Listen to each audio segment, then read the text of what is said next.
Hello, hello, hello. You can hear me out there. Job here is done.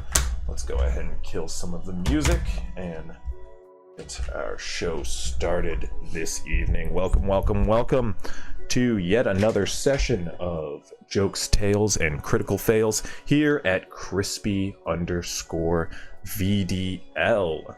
Are you trying to strike? I don't in stream? Interesting. I One could second. hear you, but like I tend to keep my ground going. No, you're good. You're good. But now, okay. Yeah, let's see. Wonderful. He's just sabotaging me. I understand. Yeah. Well, I got some chill under music playing for the time being while we go ahead and get started. For those of you new to the stream, thank you for tuning in. For anybody joining us once again, welcome back. Don't forget to check out the links available in the link tree here in the chat. With a quick exclamation mark link, you can find all the links there with the socials, the start playing, as well as more to come. If you are looking to join a D&D game much like this, make sure to check out that start playing page where you can find many more games in the same setting with the same DM, me, myself, and I, and you too can join the fun. So go ahead and check that out there. We are doing our Friday evening game, Scouring the Scorched Continent, every Friday, starting 6 p.m., roughly Pacific. We're starting a little bit late today, but deal with it. We are going to go ahead and dive right back in with our crew with a very brief recap here. So let me just go ahead and give a quick rearrange of the names. Looks like we got a little bit of confusion here. We want to go ahead and clear that up as quick as possible. So this one right over here.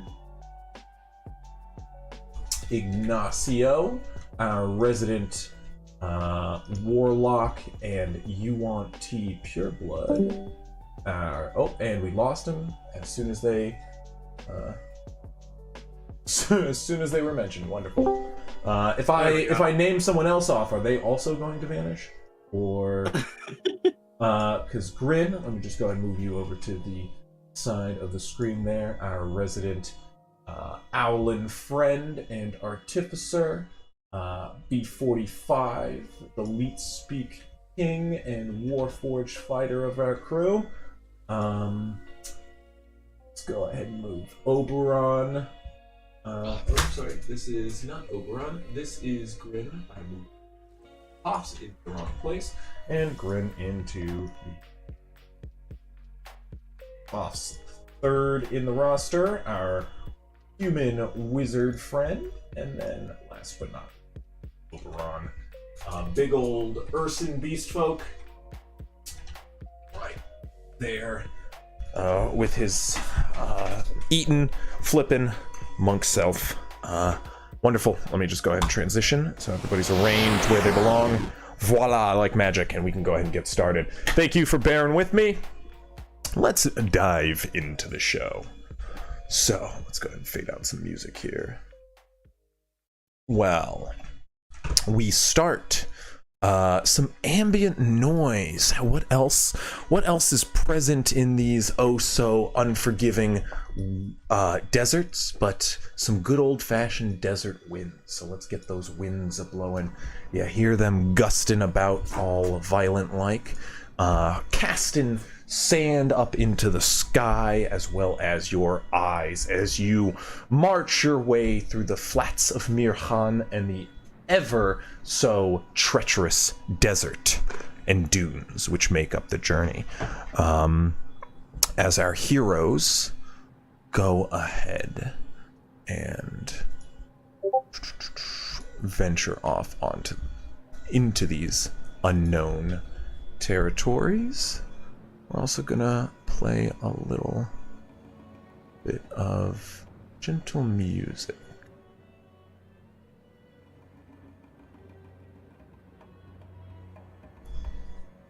Okay, we look to be all set here.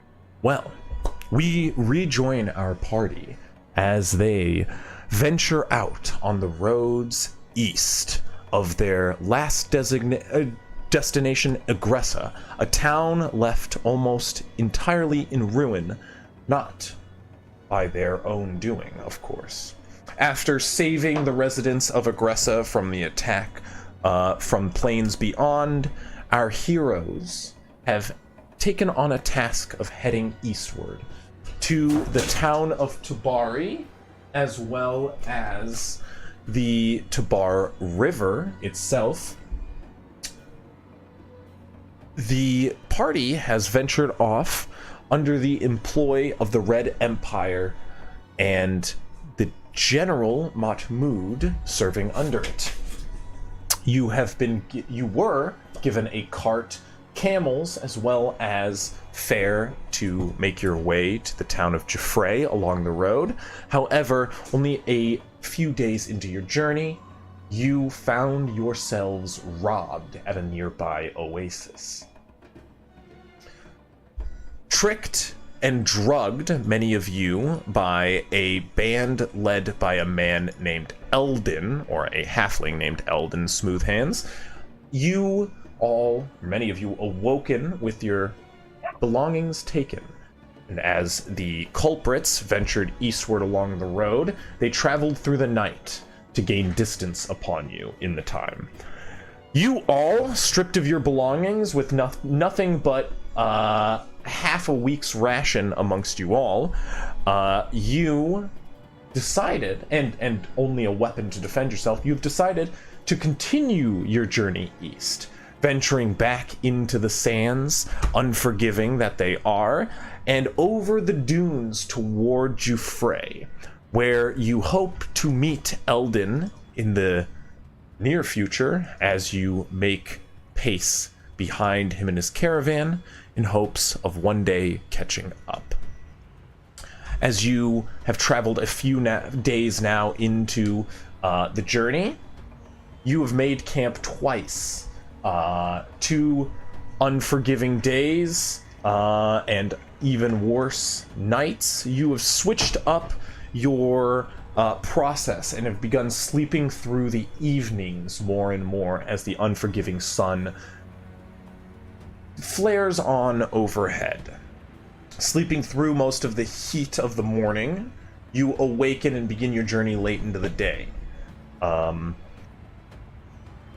After a few days of journeying since your attack, you have fared well, assisted by the magics of Avery's god, providing both water and food for you along your journey. You can continue onward, safely tending to one another upon breaks and journeying forth. Keeping the road ahead of you, you manage to make good time for those without supplies in the desert. Toward the end of your second evening of travel, or second day of travel, as the sun is setting and you're venturing into the evening, off into the distance, over one of the hills, one of the last things spotted moving through the sands, although you think gleamed once before, you do see movements under the sands to the north. A little bit eastward of your current location, you can see mounds rising and soon falling as something seems to move under the desert. As you keep your distance, Alfred, oh my god, wrong Owlin person, Jesus. Grin. Racist. Yeah, it was a racist moment. I'll take it. Owls are the same, huh? Okay, he put owl in his name. Okay, I'm gonna blame that. He did put Owl in his name. I can attest to this. His name is Alfred, and I thought Owlin. And anyway, Grin, you do see that amongst this moving sand, you see a glint of metal peer upward, and with a gyrating orb within what seems to be sort of blade-like teeth. You can watch something like pan around momentarily and then disappear under the sands once more as the dune itself kind of vanishes underneath the sands. You witness that off in the distance as the sun sets. As you guys find a place to make up camp for the evening.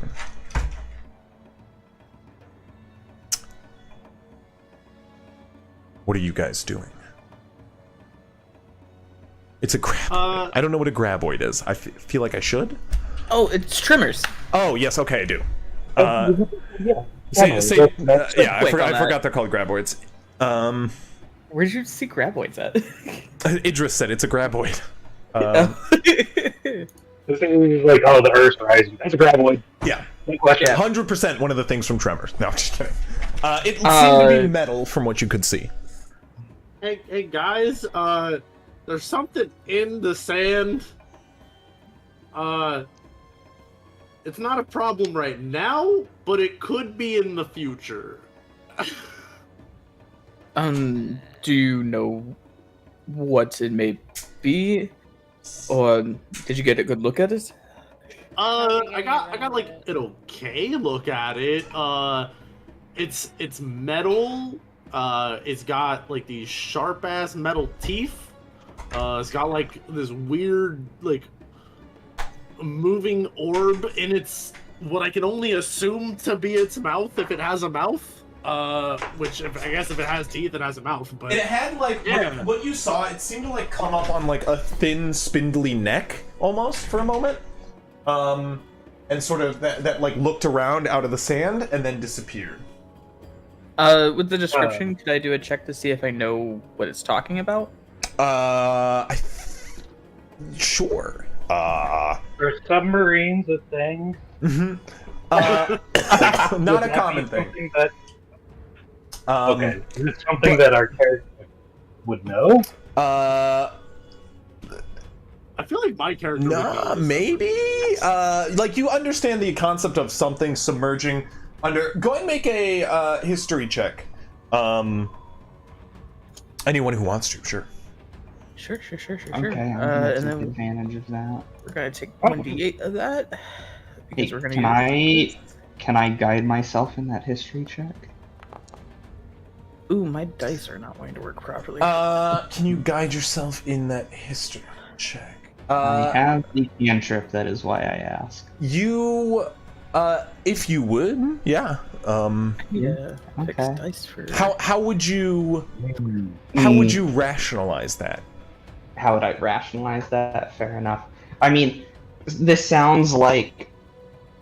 it sounds more mechanical than arcane specifically, but given that we, took, like, classes and expeditions out into the desert regularly, it's possible that this might have been brought up as a thing we could encounter at some point. My question is mainly, like, what is seeking guidance through your spellcasting? How does Hoffs do that? Or how do you see it? I definitely have a way. I see it. I'm just curious. I see it almost as, right, just like he sees the lights for other people's minds, I see it as almost as the inverse. He's trying to, like, plumb his mind for details that he might have forgotten that had been brought up and just in the moment had been kind of brushed off. Okay, yeah, for sure. But might now be useful. It's almost like entering your mind palace if you're Exactly. a Sherlock fan. Yeah. Yes, that's pretty close. Or a Doesn't Sherlock matter. hater, but you get the reference. Well, I turned a 6 into a 15. Okay. So I'll take that. Well, meditate on it for a couple. Yeah. I mean, I'd actually say, Hoffs, you hold your book sort of like tight, almost unnoticeable, but like maybe your knuckles go a little white as maybe your eyes sort of like gloss over for a moment,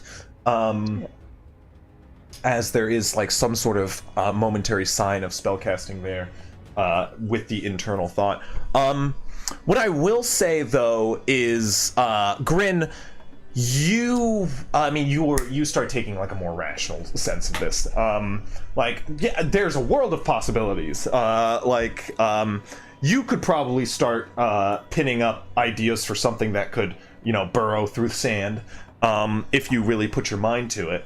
But the rest of you just are plagued with a bunch of warnings of like, this is what Rakesh is known for, things being under the sand.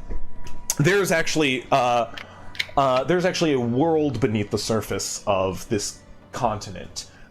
In fact, most of it does center, in the heart of the Mirhan, closer to the Tabar River. But there is just a life underneath the world of Rakesh, and things use the sand to both access it as well as sort of traverse it. So there is you, Oberon, you have just heard tales through the road of this. This is like what Rakesh is known for, is the secret ways beneath the earth. In fact, there are whole cities underneath the surface of Rakesh. There are said to be drow cities. There are said to be Durgar cities, which are deep dwarves. And there are even sea folk cities. So like one thing, merfolk do have a city in the waterways, which is sort of the cave systems that are said to be filled with water underneath the surface of Rakesh.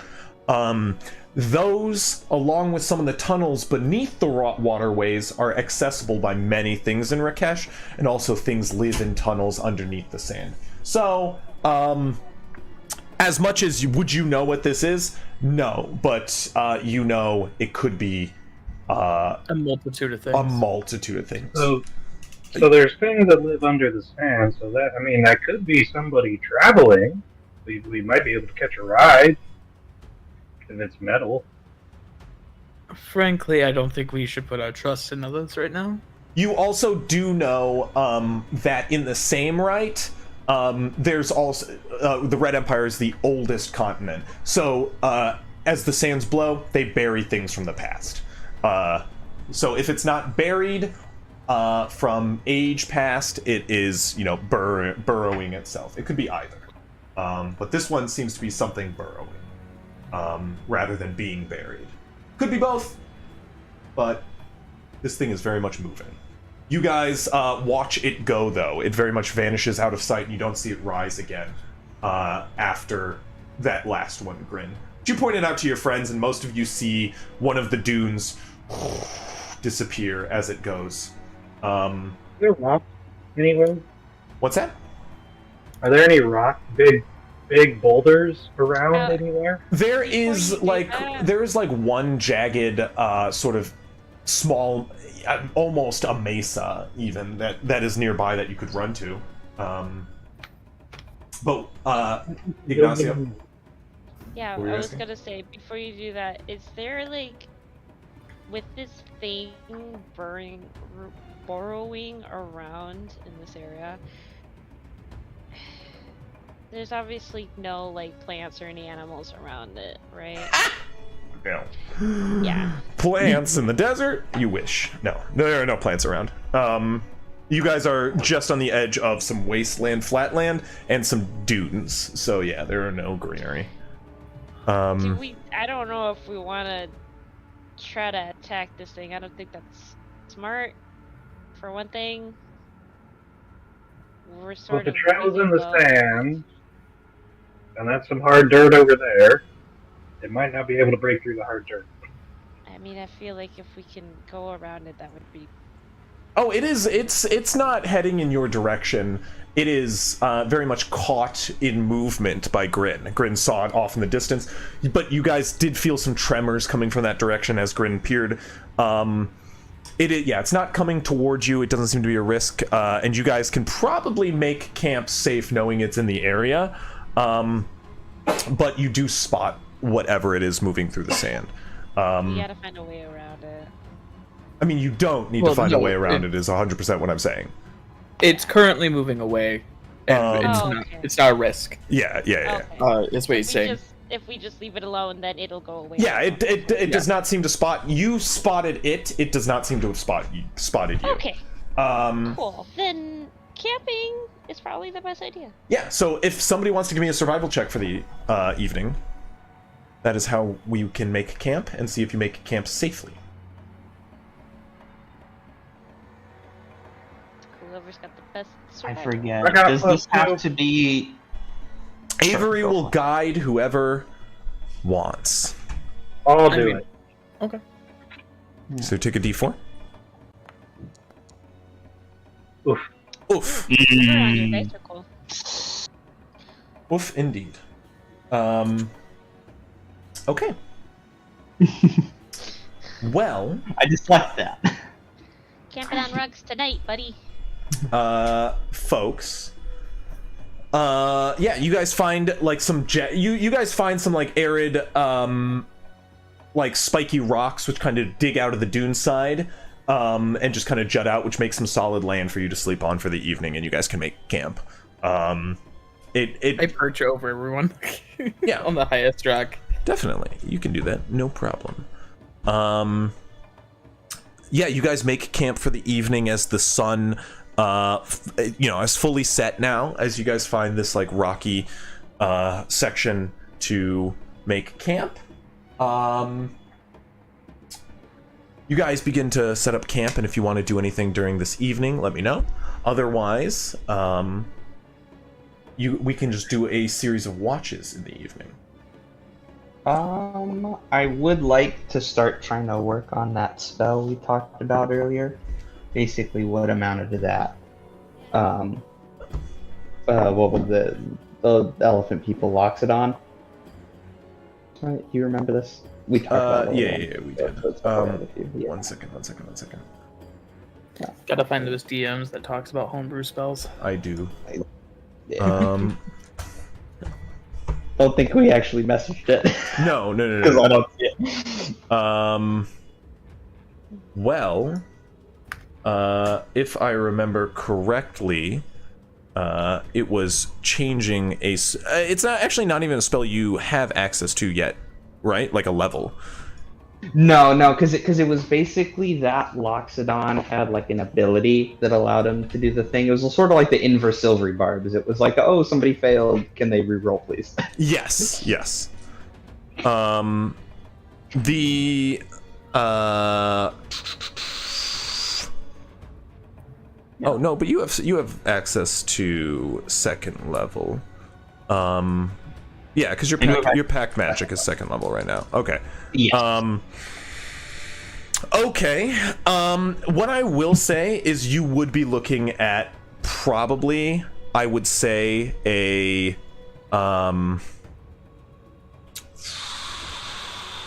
I think we would be looking at what is a second level spell, just for balancing purposes. Understandable. That's it. Yeah. So- Giving people a redo on failed saves. Yeah, so go ahead and make an Arcana check for me. Sure.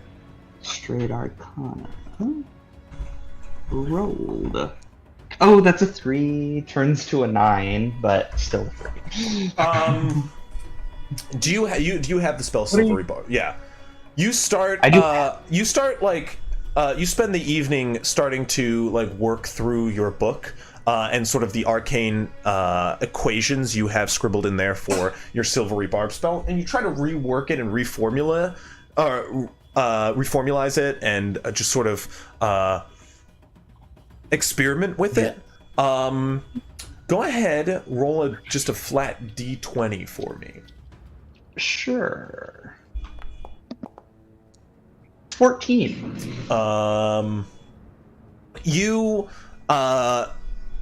sort of tool around with a spell concept, which, as you try to rework the formula for Silvery Barbs, you cannot get any sort of response from any attempts to alter this spell. Any sort of attempts to sort of constitute this arcane formula just receives no sort of recognition from you at this time. And you can't really register why at the moment. But you begin the process. As you guys make camp on these rocks for the evening, 1 second here. I just have to do. I guess. Yes. So try to assist him. What'd you say? I don't know.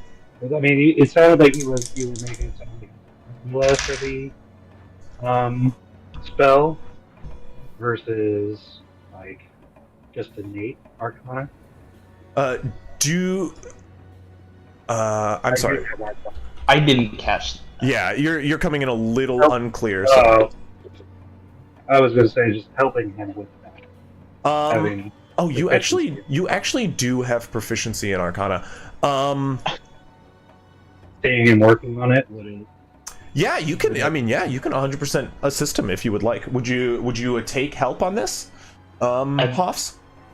Yeah, 'tis for the good of the people here. So yes, I would. Yeah, this is a really something that's come up very often. You might be able to play with the arcane weave instead of trying to reform it. Actually reach out instead of sit on the table. I would say due to your like. Sorry, we keep over talking each other. I was gonna say I would say specifically due to your monastery's sort of traditions and teaching, you probably, it's not actually unheard of that you would have had some sort of formal arcane training, if not just like some lessons in it. Oberon, correct me if I'm wrong, but you weren't like the best student, like most attentive student, correct? No, I was not. So like I would say you're even a little surprised. You have help. I think yeah, rather than like sort of innate spellcasting, because you don't draw upon the weave to do your magic. Your sunbolts are fully internal. You don't draw upon weave. It is almost like psionic energy. I guess maybe that's what I'm suggesting to him is spend a couple meditating and looking inside to see if you can figure out. But yeah, but I would also say like it's not unheard of that because especially since it's going to come up later, you would recognize some sort of like a number of arcane formulae, just from like essentially basic math classes you would take in your monastery. As some within your, as you do know, some within your monastery very much do draw upon the weave, as your monastery has a assortment of unique individuals. So even in like a sort of rudimentary sense, you can actually almost read some of the like advanced symbols that Hoffs puts in his books, which Hoffs, surprising to say the least. Yeah. I think you'd realize that there's a little bit more underneath the fur to this bear than first thought. Go ahead and go ahead and re-roll that Arcana check. Let's see if he actually is any help to you. Yeah, one hopes. Yeah, 15 instead. 15 total. Yeah, sort of with this like almost blundering into the right answers sense. Oberon just like casually like sitting on the rock above you can guide you with wise insights as you're formulating with the spell, and as you sort of rearrange one of the formulas upon the page and try to recite the incantation, you get like a sparked response, but not enough power through the formula to spark any sort of response from the spell. There's no backfire, there's no problem, and you do get the sense, you actually gleam the fact that you don't have the arcane knowledge of such, how to craft a spell of this power. You would need to seek guidance from someone with a little bit more arcane knowledge. Basically, knowledge of level 2 spells in a practical sense. So, something to keep an eye out for. But you guys sort of tool around with that as the night settles in fully. Last thing. I have to just pull up this.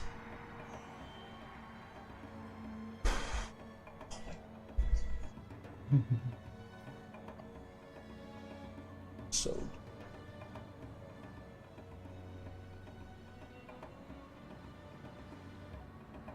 you guys,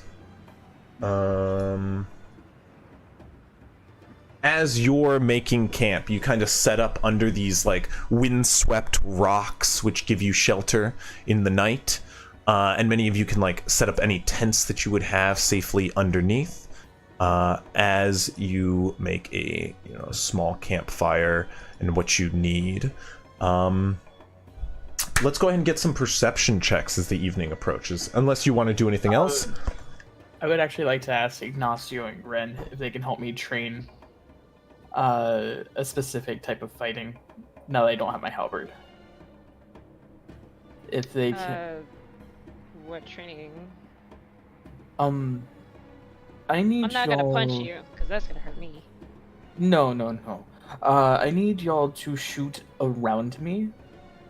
And I would like to practice intercepting those attacks as best as I can. I think it would be beneficial for if we get into a fight later on, if I can better utilize the shield.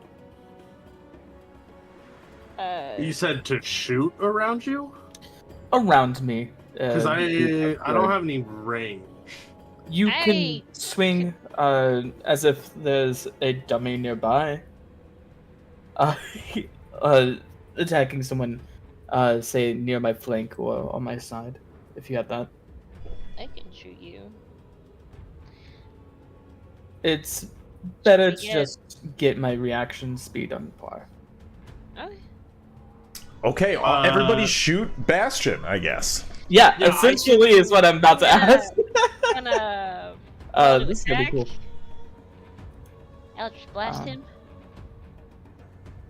Again, goal is to not hit me. Shoot near me. Okay. I'll stand next to the rock. We're saying it in game mechanics terms. It is learning how to fight using the interception style, rather than tunnel fighter. Protect that rock. I point to a rock that's sort of like roughly the same size as you, kind of nearby. Shoot. I'll shoot that. And whether or not you can protect that rock is whether or not you can do that. Your job is to protect that rock. That essentially, rock. Yeah. But I would be asking like every night, for the most part, just to keep fighting. Imagine it's Avery. Wait, no. Okay. I put shield away as it slides past. I could like use my hammer and like my aerial agility, I guess, to like change different elevations of attacking, so that way it kind of helps you maneuver a little bit more. Yeah. Okay. You guys do some like spot trading through the desert as the night kind of passes before you guys turn in for the evening. You guys do some spot trading. There are like a number of rocks which you guys can try to like have Bastion defend against. He's like doing some goalie training at time, and you guys can do this process every night as the evening approaches. But yeah, go ahead and give me a round of perception checks, everybody. So Avery will sleep for the first two, granting advantage if you guys want to for the third, or Avery can just take the third and fourth themselves if that's what you choose. But Avery will go to bed. Yeah, everybody. Actually, yeah, that's true. Everybody has advantage from Bastion. I'll take first watch. I'll take a third watch with Avery. Avery doesn't need somebody with them because advantage is always granted from Bastion, is what we're saying, and Avery can take the third and fourth watch since they only trance. Well, I guess I get second because I'm the one left. But that just makes it neutral because I don't. Well, because not everybody has to whole take night. Yeah, not everybody has to take watch. Alright, well, Yeah. I got an 11. You have advantage. That's in counting advantage because I am a mere human and do not have dark vision. So, I have Then disadvantage. why would you naturally. take it and not me? You can take it if you want. Yeah, I'd rather take it. You didn't speak up, so. I was waiting. But yeah, no, if you have dark vision and you want to take it, go for it, please. You'll do Yeah, I better have than I dark can. vision. All the dark vision people should be taking perception checks for resting. Hey, Thanks, Oberon. Oberon covering my ass again. Weren't we shifting our travel to where we were sleeping during the day or was that just taking? No, you're going to bed. If I'm not mistaken, you're going to bed late at night, like well into the night, so you sleep through a good portion of the day. Oh yeah, that's right. So it's like at the end of the night, like, you're going to bed, and then it's going to start to rise as you guys are sleeping. Yeah, because we can't sleep through the extreme heat. Yeah. True. Um. But we can spend less time in it then. Correct. Yeah. Exactly. It's been a while since we've done desert travel, so. Which is just going to be it's gonna mean Constitution saves at advantage, generally. Devil's worst Um. for a big hairy bear. Yeah. Okay, and then let me just do one for Avery here real quick. A perception check at advantage.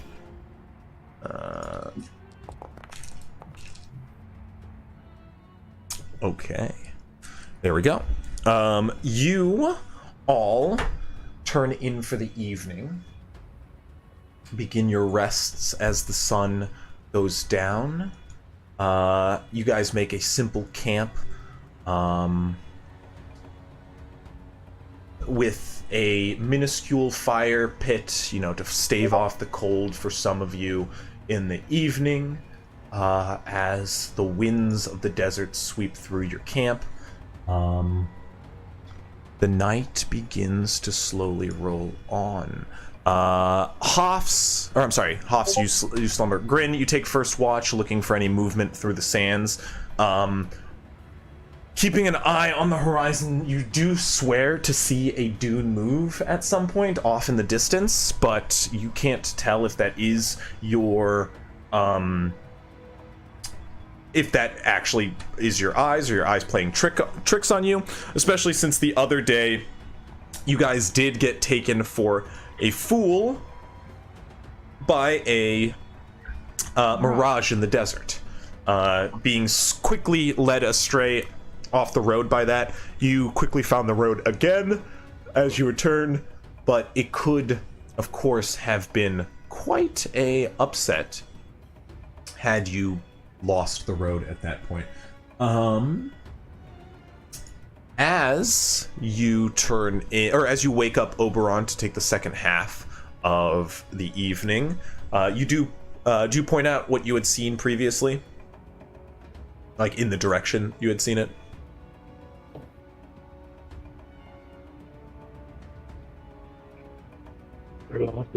Hoffs? I'm sorry, talking to Grin, not Hoffs. Oh, sorry. Yeah, I would point it out. Oberon, as you keep watch in the direction Hoffs, as Hoffs turns in, you can Grin? keep an... yeah, I do. Grin and Hoffs is going to be the duo here that I'm going to get confused. E45 and Oberon for so long. Yes, we know.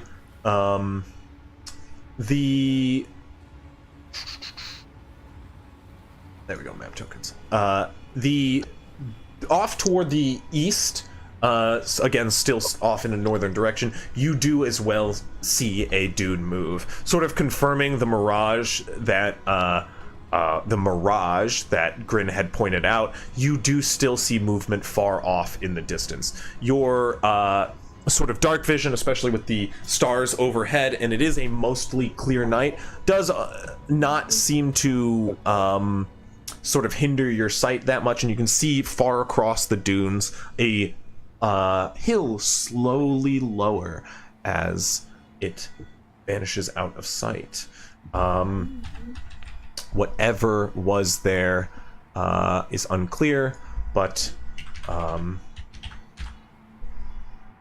it vanishes out of sight. The rest of the evening, though, is pretty tame. Nothing seems to come out at you guys or attack.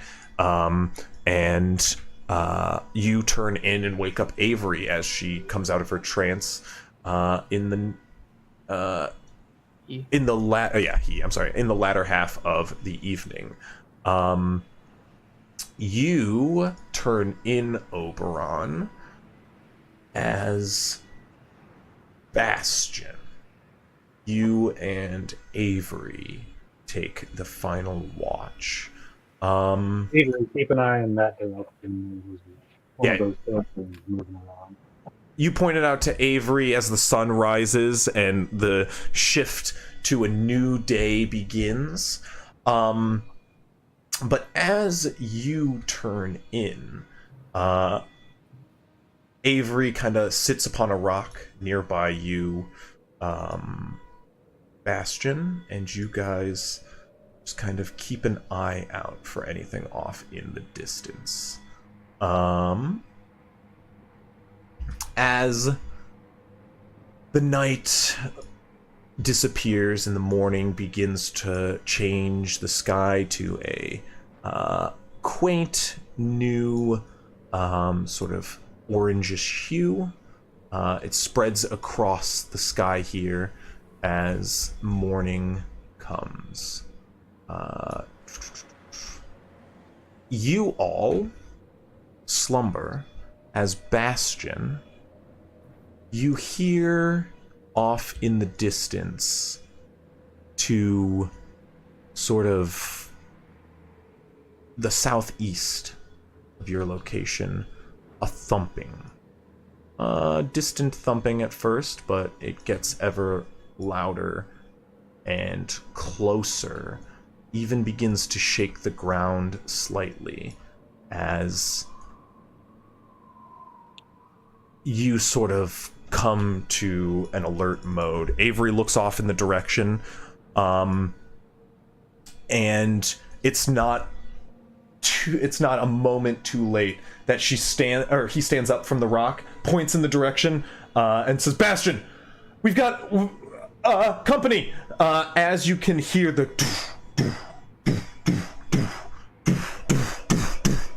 pick up pace. Bastion, to wake everyone up, Bastion flips his shield out and just bangs it against the sword as loud as possible, getting his weapons ready. Okay. He's going, "Wake up, everyone! We have work to do."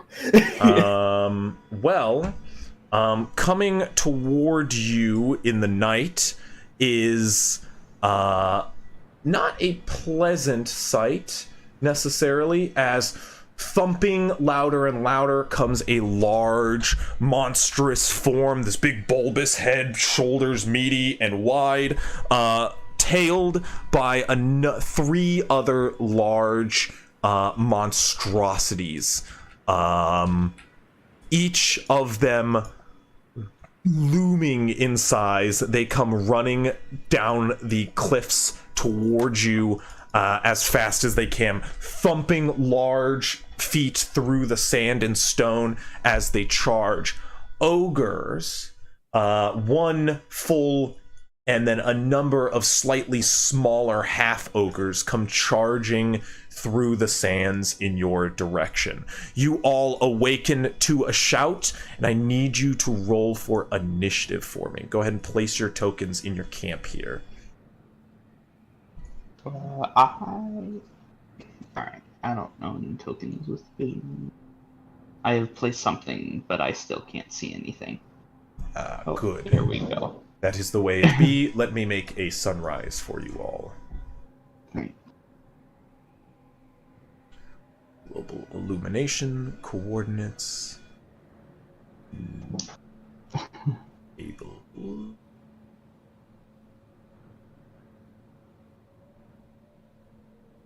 Let's make it orange. Nice sunsetty orange. And let us lower the color intensity. And how can I make it sunrisey?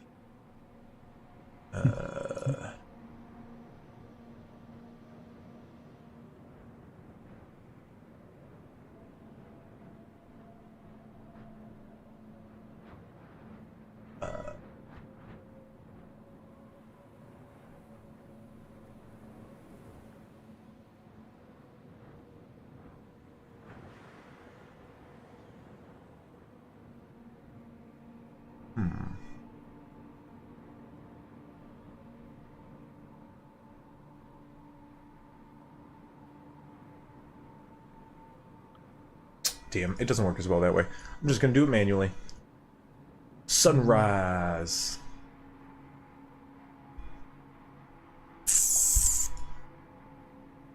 Oh, nice. Sunrise. Who turned the lights on? Mm-hmm. Well, Hoffs would like the lights on, I'd imagine. I very much appreciate there being lights on, actually. It's much more preferable than blindness. Okay, that's a little. That was a little.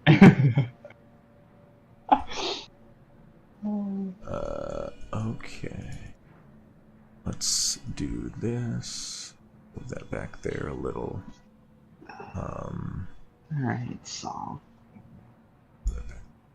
And then we'll this a good 7.5. There you go. Mm-hmm.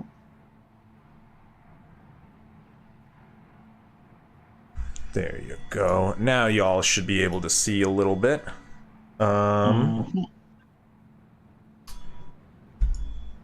Okay. So, just to confirm, ogre, half ogres? Correct. Okay.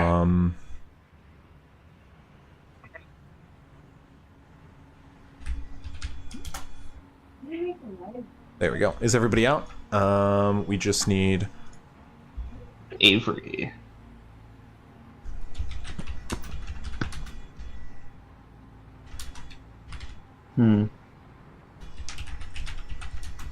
Okay, Avery then.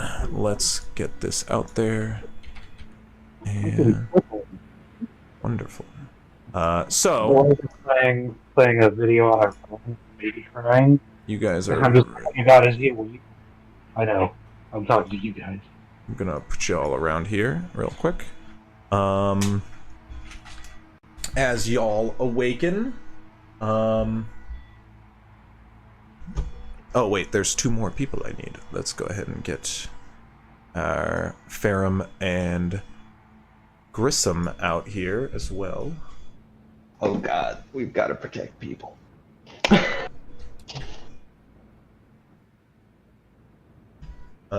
You don't have to if you don't want to. Look. Protect the people. Run away! I do run the fastest. You're the only one with weapons here. You're never unarmed. Well, you said we each had a weapon, so... Yeah, you guys do have weapons. I just... You are still never unarmed. Oh, yeah. Well, unless I lose my arms. Just He don't. has the right to bear arms. Thank Um, you. Oh, that's a Thank pun you. on 2 different levels. That's wow.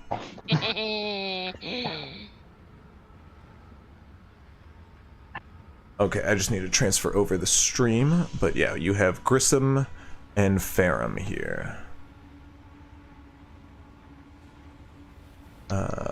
We will put them out as they as they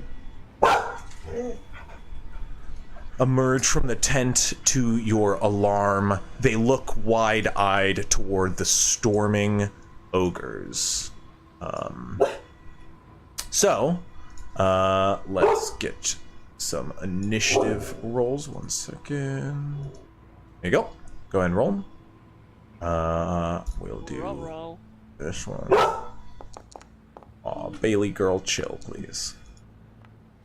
Scared. Well,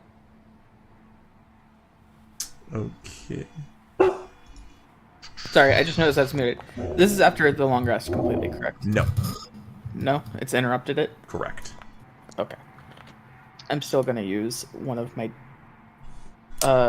superiority dice to do ambush, cool. which gives me an extra d8. I think you can pretty.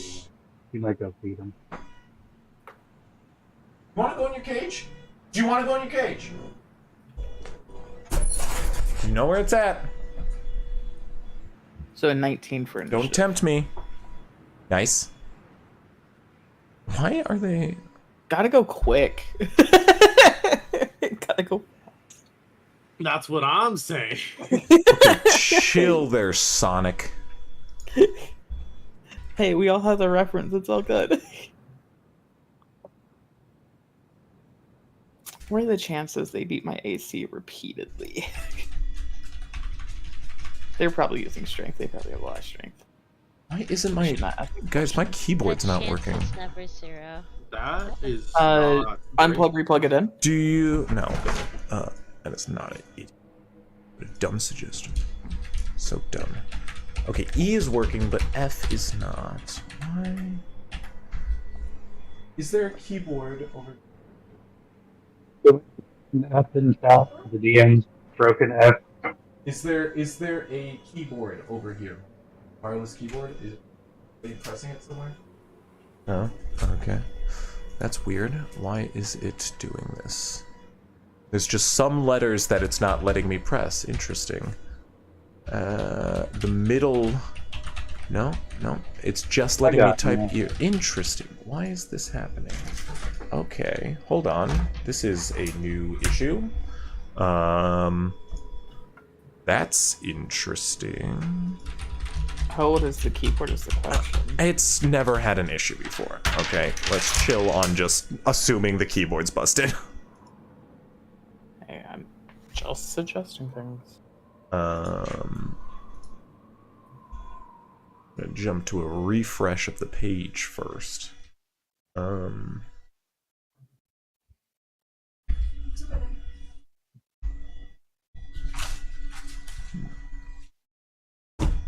Interesting. Yeah, it's just like the only letter it'll type is E. It's Back in. yeah, the Markiplier board all of a sudden. E. And it'll type one E and then stop. And then turn, word for about and turn it. No, it's not the keyboard, guys. I can type in other things. It's just like one specific thing that it won't type in. I get like it won't type in the Foundry. Okay, it'll type there in the Foundry, but it won't type in anywhere else. Okay. Can you Okay. type There we go. somewhere else and then copy paste? No, like it just won't even. Yeah, that's what I tried first, and then I was like, why isn't this? Here, let me remove them. That's so weird. It's just like it's specifically changing the initiatives of our friends here, but we'll just do it this way. Have them roll. In the game. Okay, perfect. And then Avery's good. That'll do it. That is so weird. I don't know why I was doing that. Okay, so Grin, starting things off. As they're charging toward, what are you doing? Knowing my strengths and weaknesses, I am going to fly over 5, 10, 15, 20 feet to be behind Bastion. Actually, no, I'll be right next to Bastion. And I will be prepared and ready in action to swing my hammer at any enemy that gets within range. He's so small but so brave. Melee range. Okay, you flutter into action and fly forth. The landing next to Bastion with your hammer at the ready. Okay. And just because I'm having trouble remembering it, when we were robbed, did they take our armor as well? They did take your armor. Got it. Except for mine, because it's integrated. Yes. This can prove to be an issue. Do you want to rethink the fluttering next to Bastion? No. Okay. I was just going to describe. You are clutching a hammer, and just like in your tunic and pants. It's not a big hammer. It's like a smithing hammer. Yeah. It is a smithing hammer, 100%. But for you, it is big. And you're readying an action, correct? Yes. Cool. Bastion. For any enemy that comes within melee.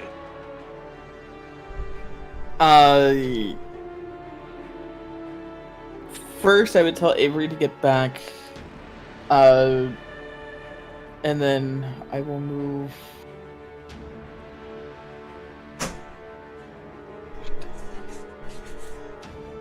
I will move up to here.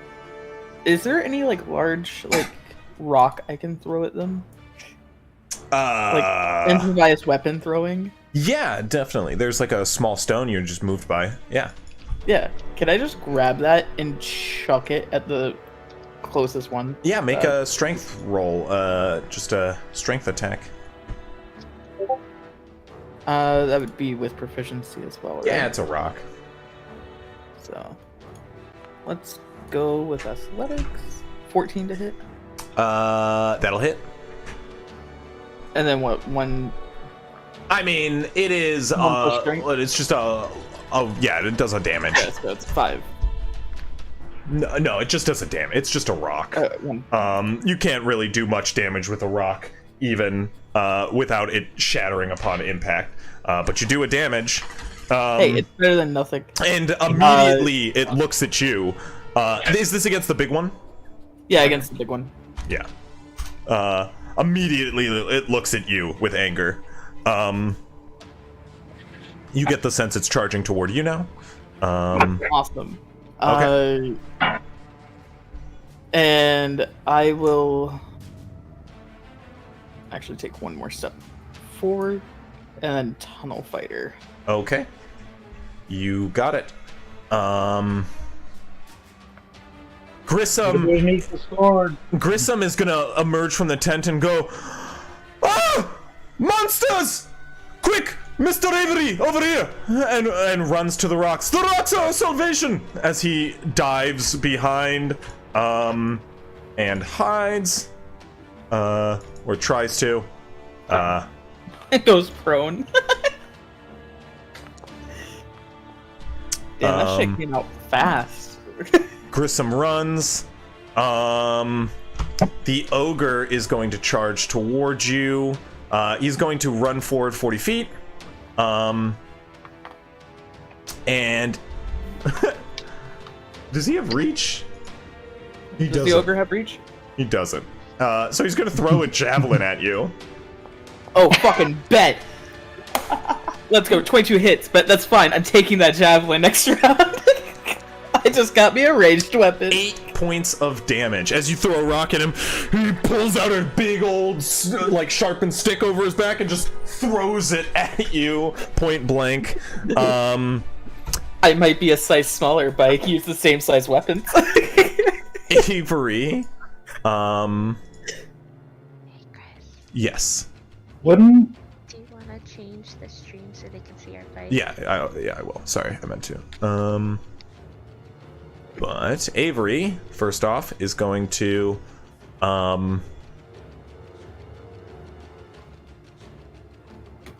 Wouldn't it be a disadvantage? why would it be a disadvantage? Is it raining back close? He's not melee attack range anymore. Yeah. I don't have the halberd. Oh, I guess that's the reach thing. Huh? Yeah. That's why that was like the biggest debuff to my character. All of a sudden, it was not having the reach weapon. It's okay, I can't cast spells anymore. What did you need? Wait, was your multi-tool like your? I will say it is also only technically ranged attacks are only at disadvantage if you're within 5 feet, not within a melee range, within 5 feet. Yeah. So even if he had his pole arm, it still wouldn't be a disadvantage. No, but I could have readied an attack. True. Yes. That would have been nice. Sorry. The thing I was going to do that you guys might enjoy.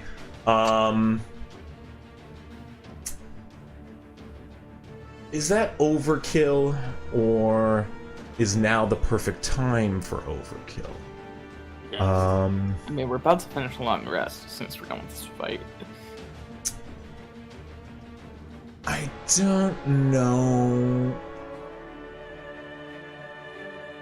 Let's see. 1, 2, 3,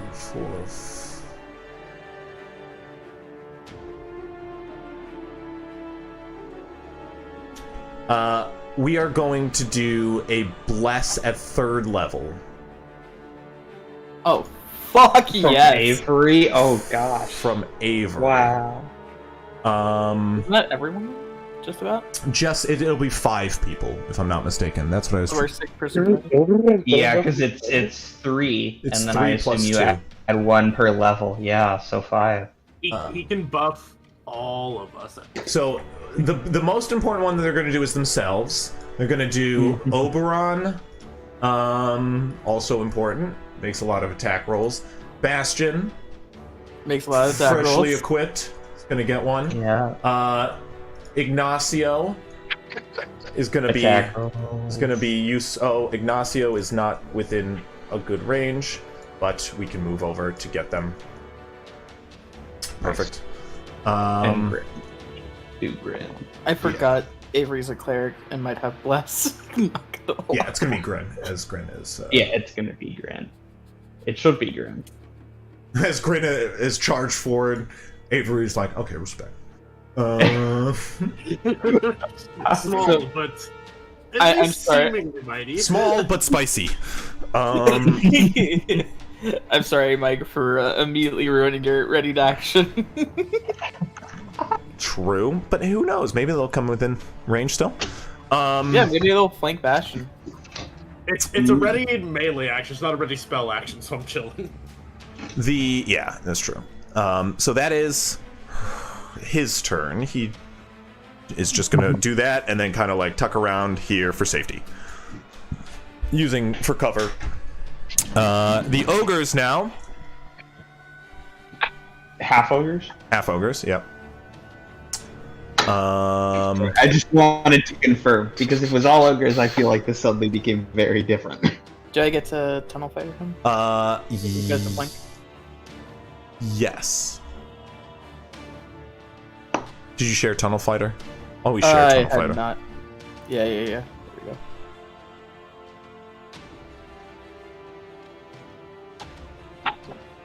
we go. With 5 feet.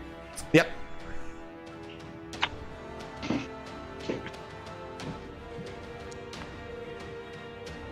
That is gonna miss. I'm gonna miss. It was just the one attack, I'm guessing. Yes. Let's see. We move there, technically.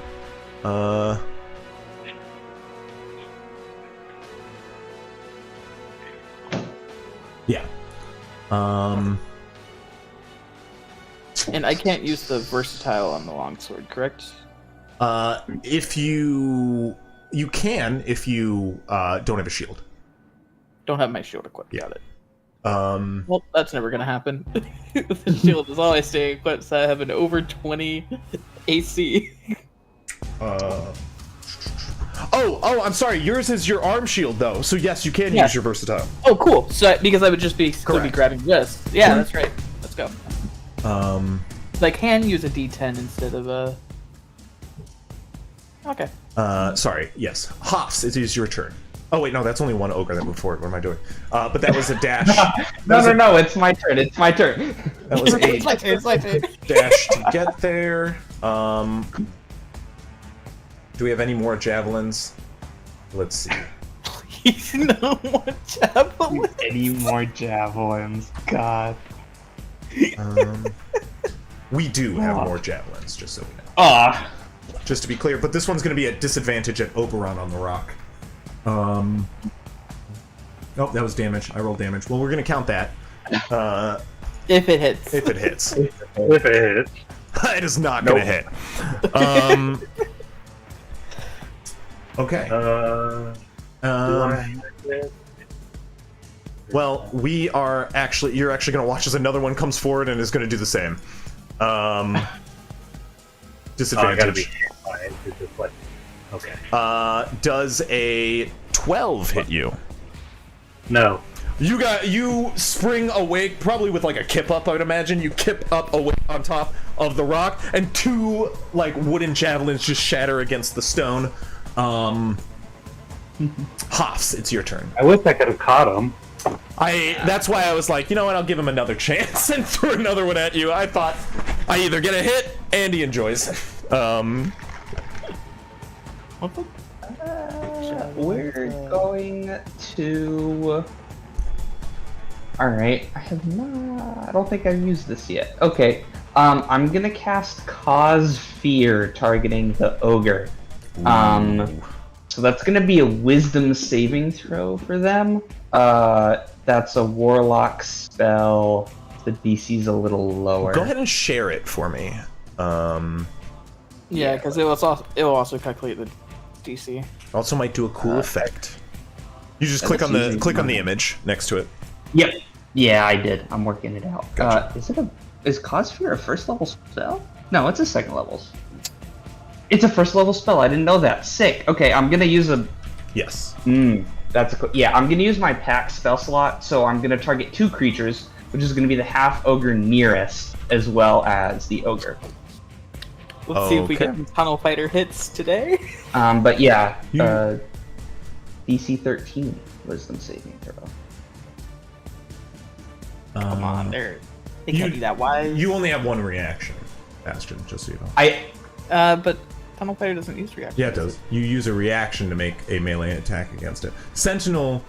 No, this one's without using a reaction. You can use your reaction to make a melee attack.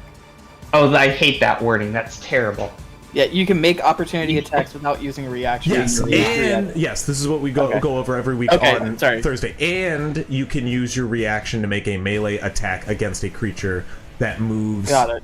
Yeah, so opportunity attacks are fine. So, well, if he moves out of range, you still will get an opportunity of attack, but moving within your range doesn't, is all I'm saying.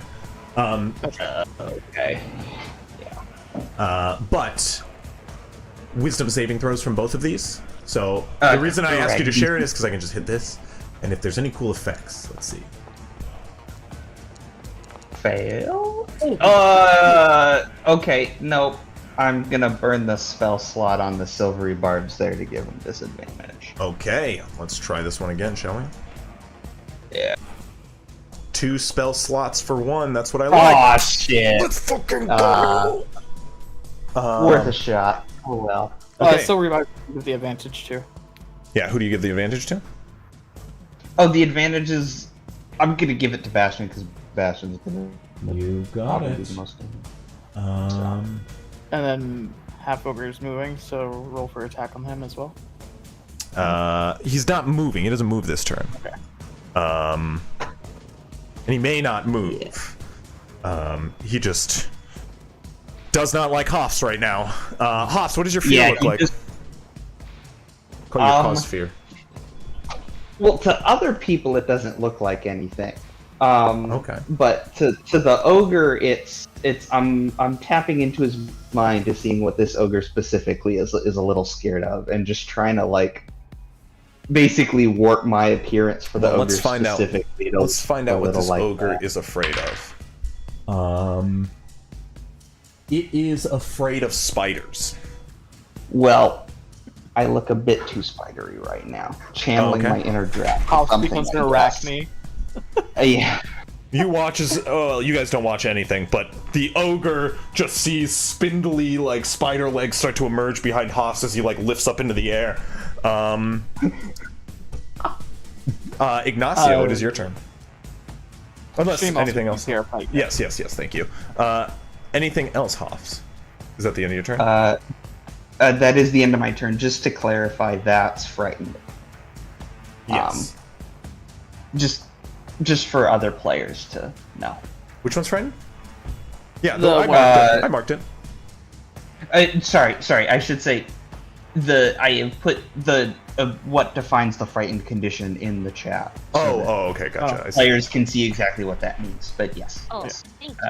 Appreciate that. Yep. Okay. Yeah, and I will be sure to stay in his line of sight, but I'm also gonna move the hell away from him. That is quite the call. Yeah. Okay, Ignacio, what are you doing? I'm gonna step like over here. Tell the kid to go run away with his friend that went over there. And I'm gonna first of all, I can do cantrip and spell, right? I can't do spell and spell. Yeah, you can do cantrip and spell. You can't do 2-leveled spells. Exactly. Okay. I'm gonna first of all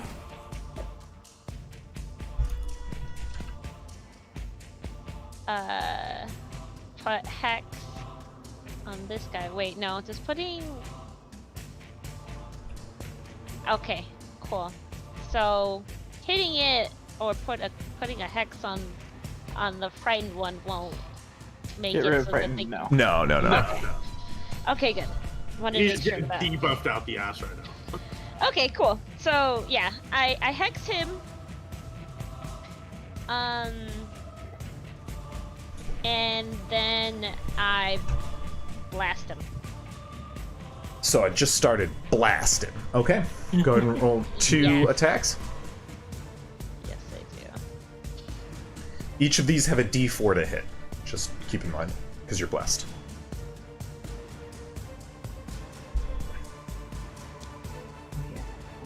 Oh, that's right. I'm blessed. I needed that. That'll hit. 13 hit. Oh. Okay. So Now we 1d10 plus 1d6. One. Yeah, there's the second. There we go. He takes 13 damage. Yes, he Oh, does. And then roll for the second one. I don't get 2 attacks, sadly. Yes, you do. Yes, You you do. make 2 when Eldritch Blast reach levels 5, or when you reach level 5, which Eldritch Blast, you fire 2 Eldritch Beams every shot. Yeah, a lot of damaging Oh, cantrips that's so like that. cool! Oh, I'm so happy! That's why you have 2 guns. Oh, I have to add a d4 to that. Either way, I it didn't hit. hit anyways. Yeah. You do have Agonizing Blast, just to be sure, correct? Yes, Yes, I you do. do. Yeah. Also, Genie. Don't forget Genie to. Oh yeah, to one of your attacks every round. So you can Okay, actually I'll choose to do do it one. on this one. Yeah. Damage 1d6 and then 1d4 I think is from the genie. No, Genie thought just it's adds proficiency. 3. It adds your proficiency. So I think your Yeah. proficiency is 3 right now. So Yeah. Okay, so then I'll just put 3. yeah. Yeah. See, this is why you got blessed. Yay! 14 points of damage. You blast 2 burning holes into either shoulder of this ogre, and his back arches suddenly in pain as he collapses to a knee, bleeding profusely out of its back. He looks to behind him in horror toward Hoffs and you. Oberon, it is your turn. Yeah, anything else, Ignacio? Are you moving anywhere? I think that's full turn. That's bonus action, action. You have movement. Yeah, I think I'm good. I think I'm good. If I gotta run, I'll run later. I've got something for that, but no, we good. I just want to be in front of this guy, because if he gets hit, I wanted to hit me, not him. You got it. Oberon, you are up. Good sir. How big is this boulder that I'm on? It's about a 5 foot tall boulder.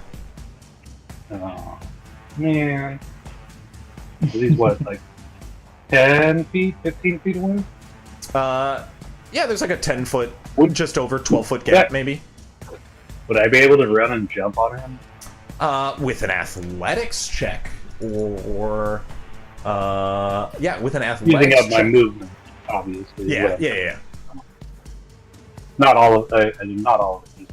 Yeah, just go ahead and make an athletics check for me, and we'll see how much movement you actually end up using. You don't end up using all of your movement. You'll have 10 foot left by the time you land upon him, though. I don't attack as I'm falling Yeah, definitely. onto him.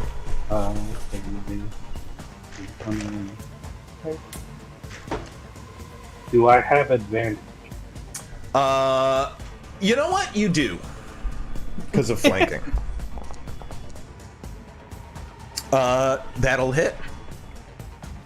Go and roll damage. And that was without the D4 added.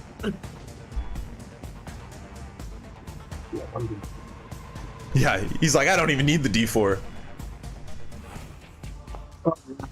Okay, 8 points of damage.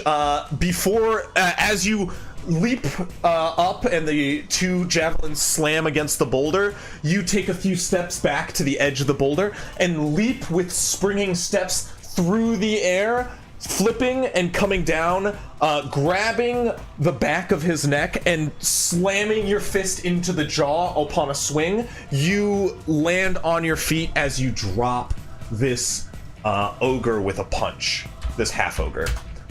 He drops with a slam into the ground as you land next to him, Oberon, right here. Would I be able to get? Well, no, because Sebastian's not. As it got shot in the back, the ogre turned around to look in fear at whoever shot him, and you leaped upon it, grabbing its neck and punching it as he turned around. He is dead. Alright, so using... Yeah, you have 10 foot movement left, I said, so if you want, you can get to the ogre. Would I be able to... I wouldn't be able to get advantage on it, though. No. So I can just stand here. Oh, true. Fucking sun monk. Right? And use a sunbolt. And 1d4 for the black. Oof. You fire forth a sunbolt, and you watch as it, like, has this thick, like, lashed glove upon its hand, and it just, like, puts it up and, like, slams it against the sand, unfazed. You're gonna spend a key point to fire off an extra? Right? Yep. Gotcha. That'll hit. 14 hit. 4 points of damage. Okay. As he puts up his paw to smack away one, you fire off another key blast, and it slams in his face as he rears back with a suddenly. Anything else? Okay. We'll take them all together, bastard.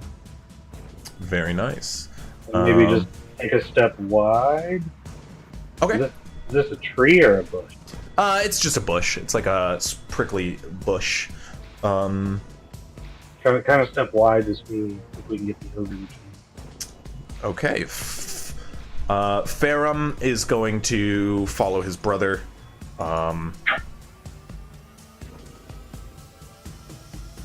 not the bravest of souls, but good at hiding.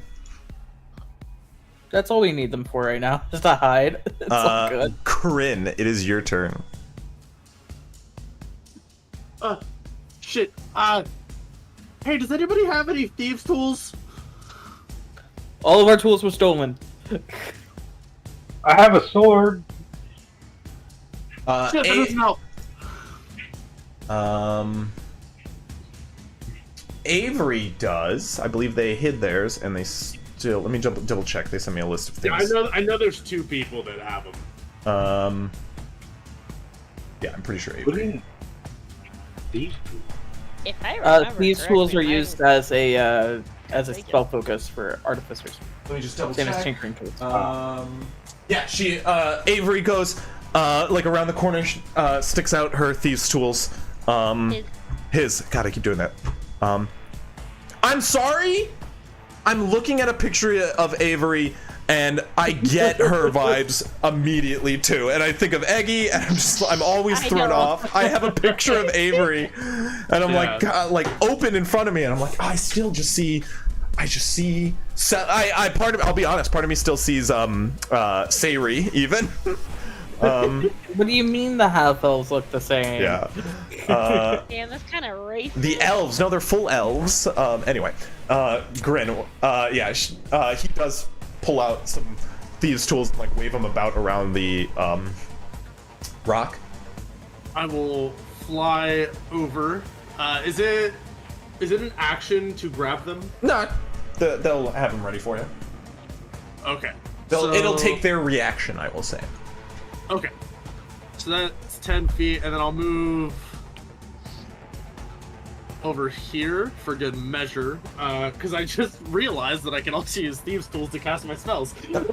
Yep. I was wondering if you were ever going to notice the artificer wording. And I am going to use Tasha's Caustic Brew at 2nd level.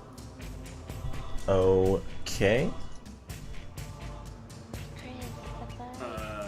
So that would be from. Sorry, I I forgot don't to hit want to go transition. that way. No, I don't no, want to no. go that way. Fuck. I don't know how to move that. Anyways, it is going towards the ogre. Okay. So I will need a dexterity saving throw from the ogre. Dex save from the ogre. DC 15. You're using it at 2nd level? Yeah. It doubles its damage for each one over. Yes. So 40. Okay, so it is now covered in acid until it uses its action to scrape the acid off. Okay. And that is my turn. It takes At the start acid of each of damage its at the turn. beginning Gotcha. of its Okay, turn, cool. yeah. It will be 4d4. Well, Grin, this is a challenge for you because you, sir, are an artificer with limited supplies. How does Grin cast this? So material components are actually taken up by the fact that I'm using either artisan's tools or thieves' tools. Okay. I'm But how trying do to you make encourage you the- to be creative here, sir. Yes. So What does your spellcasting look basi- like is my question. I will spit on the end of the thieves' tools, Okay. and I will like fling the thieves' tool forward, creating like a line, and like almost affecting like my spit is acid at that point. Okay.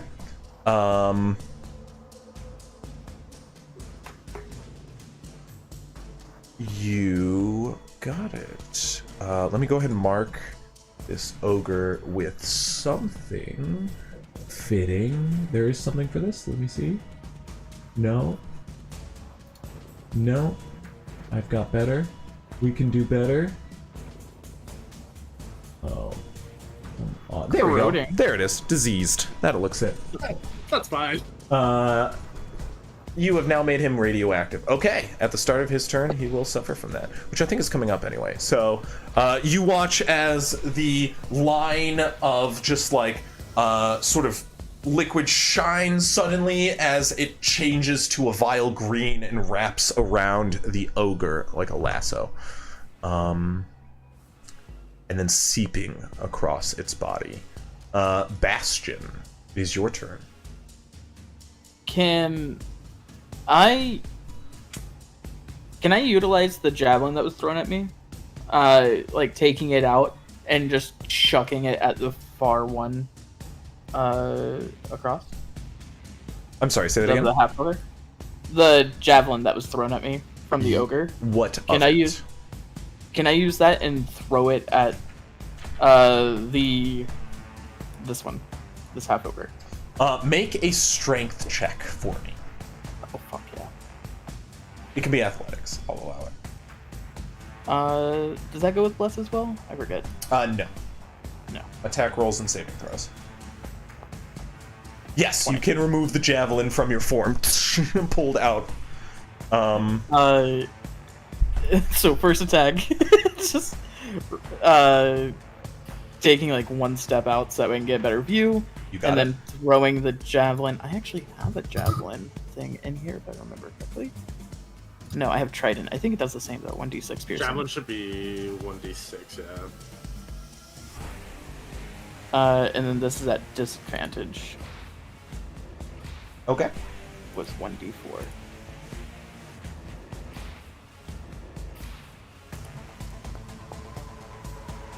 $11 to hit. This is on the half ogre you're throwing it?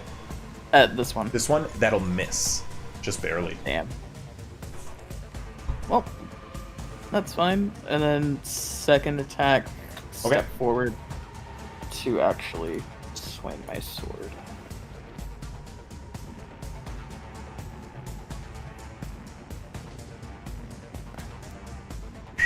There you go. That's better. Versatile? Always the way to play it. So is this 1d4 or 1d10 plus 4 plus 10? Correct. So 18. 18 points of damage. As you rip out your javelin, you throw it past the first. Your arm blade protrudes suddenly as you finish the throw, and you step forward, jumping up and stabbing through the chest of the ogre. It staggers back for a moment as it rears, trying to scrape the acid off its form. And then just because we will do the fighter thing of action search, Okay. Hell yeah. give me 2 more attacks. D4. 26 to hit. That'll hit. 6 damage. Very nice. You slash again. And then 1 more hit. Yeah. That is gonna hit. That bless is really getting you guys just barely there. 11 damage. Sorry. I mean, man. So many attacks would have missed if it weren't for that bless. I'm just saying they don't have like a lot of AC, so your shitty rolls are even getting through because of the bless. Hey, it works, and that's all that matters. No, the I sad mean, part it's- is, I have a +7. It's really pulling a lot of weight here, just barely. The ogre looks bloodied as Bastion leaps through the air, pulls out his arm blade, and starts slashing up the chest of this ogre. On the ogre's turn, it is going to take 4d4, I believe. So you can go ahead and roll that. If you would like, Grin. Oh, that's a good That was one. almost max. That was 3 4s and a 2. And I think that I was going to make an intelligence saving throw to see if it would choose to take the acid off. Well, seeing that it's the take the acid off or die at this point, it's going to use its action to take the acid off, right? Its action. Yep. So it is going to use its full action to take the acid off. And you watch as it goes, tries to scrape its burning skin. the end of its turn, though. Avery, on his turn, is going to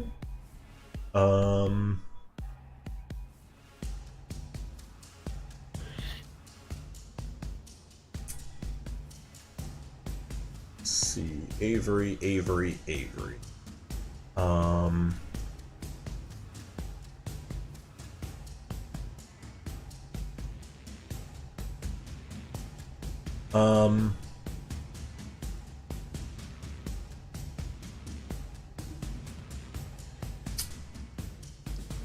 Avery is just gonna spiritual weapon.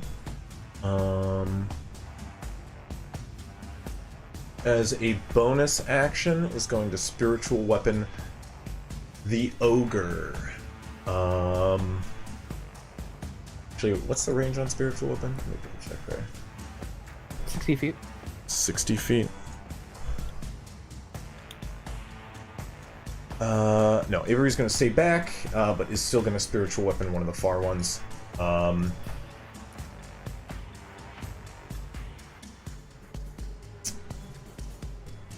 Attack. And damage. They have less, don't... no, the weapon does not have less. 9 points of damage with the spiritual weapon. You watch as a hammer appears and thunks one of the Ogrelon on the head. As Avery is... I mean, Avery doesn't have much to use as an action. Do they not have, like, Toll of the Dead? No, they don't. Oh, wait, yeah, they do. I'm sorry. I was about to be like, I think we had this discussion of how they didn't have a damaging cantrip at all. Yeah, and then they changed it. They have Word of Radiance, which nobody takes, but respect.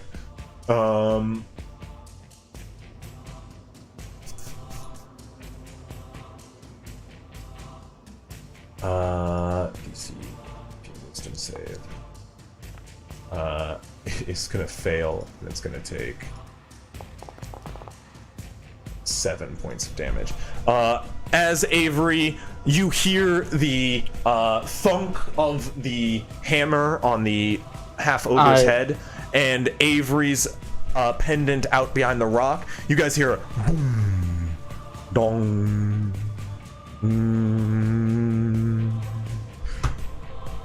Mixed in with this hum of celestial songs which kind of fill the air for a lingering moment. You watch as the ogre seizes, coughs up blood, and drops with a thud to the ground. It is down. That is Avery's turn, and it goes to the half ogres, who going to see that, let out a yell and charge forward. And they're gonna run in and flank. Fuck yes, let's Bastion. go. 2 attacks. Does a 17 hit? Nope. AC 21.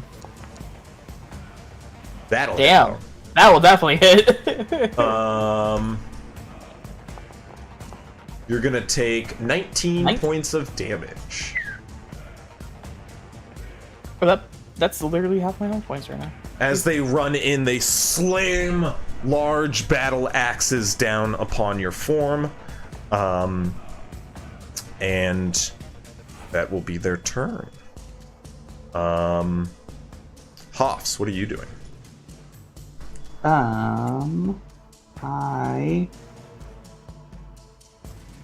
Oh, that's unfortunate. The Thank you, that upcast was confusing. not what I thought it was.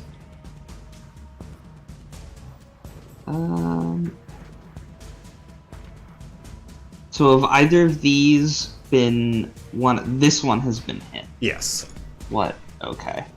by a spiritual weapon. By a spiritual weapon. Yeah, don't want to clarify rules on something. At this point, has the long rest been like interrupted so that we would have to go through like rest a whole nother 8 hours to get stuff back? No, you have like 2 hours before I think a rest is officially interrupted, or something like that, or at least half an hour. I think it's like 10 minutes Is that what it is? of like heavy activity. Yeah. Sure, but that this is No, you but you guys combat can is less than 10 minutes. by Yeah. a long Yeah, you shot, guys so will we be able to resume a long rest without it being. Oh. Yeah. Which is why I wasn't feeling bad about using superiority dice immediately. Yeah, that's what I want to confirm, because then I can just burn my long rest wizard spell slots without being super concerned. Yeah, okay. So we're just going to cast. That's a 2nd level spell. It's a 1st level spell. Okay, yeah, I'm gonna cast Dissonant Whispers on the injured one, but I'm gonna use a wizard spell slot for it. Yeah. So you have 1 hour before the rest is interrupted. Oh, nice. Alright. There's the Dissonant Whispers. It's not upcasted in any way, because I'm using the 1st level wizard spell slot to cast it. Okay. But Wisdom saving throw, if they fail, 3d6 psychic damage, and they have to use their reaction to move as far as their speed allows away from me. Okay. God. Dang. Dude, Okay. I hate your spells, and I apparently roll the best against them because of it. Yeah. I have a personal lucky vendetta you. against you. Yeah. Um. Alright. That's that. I need to get some bonus action things to do, because I've wasted it every single round ever. That's my round. I can't really do anything else. I Okay. moved back a bit. Okay. You got it. Well, with that,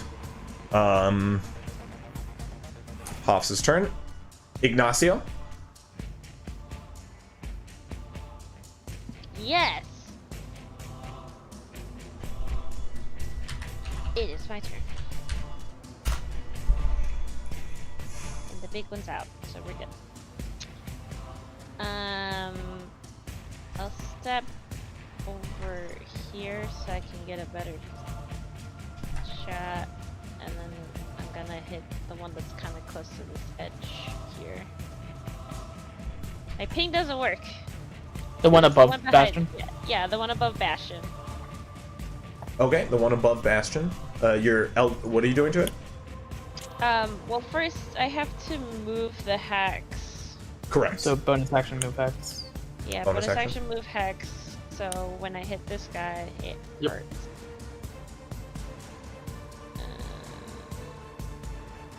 Edge west, attack.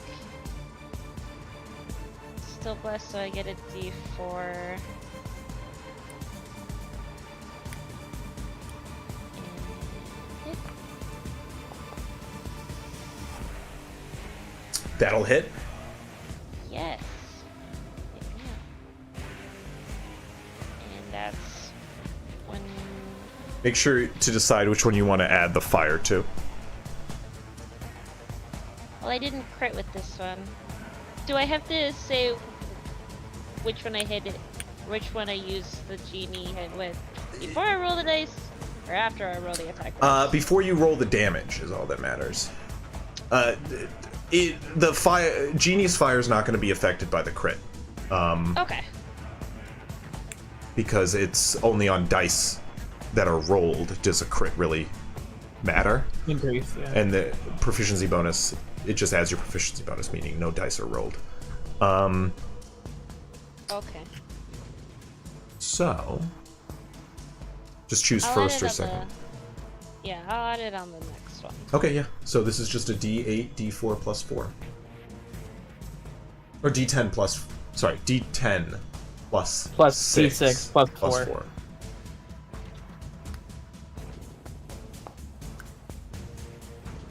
Okay, 12 damage. And then the second one? The second one, I will add. It's not the- 2 plus worse. I didn't say 2 plus 4. What? No, on the 1d4. damage. It starts D10 plus 4, D6 plus 4. Mm-hmm.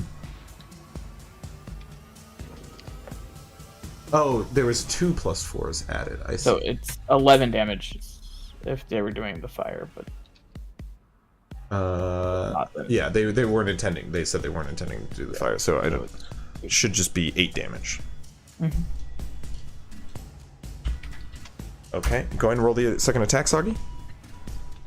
Okay. This one I will add the Plus 3 damage to fire. it. Yeah, from fire. Yeah.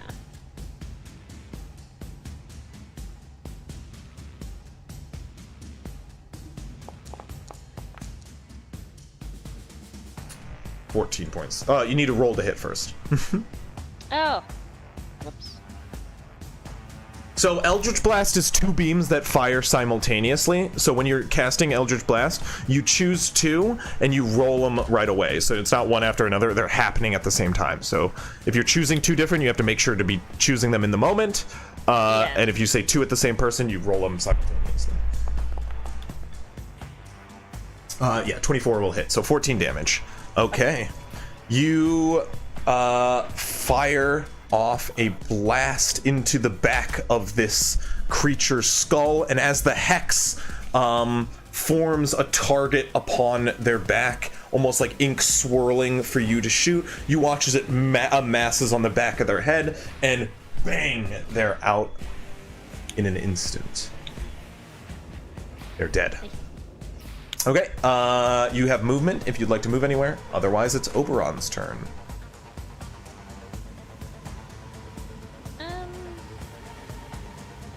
I'll chill out here because I don't know if this one's gonna get unruly, but I think we'll be good. Okay.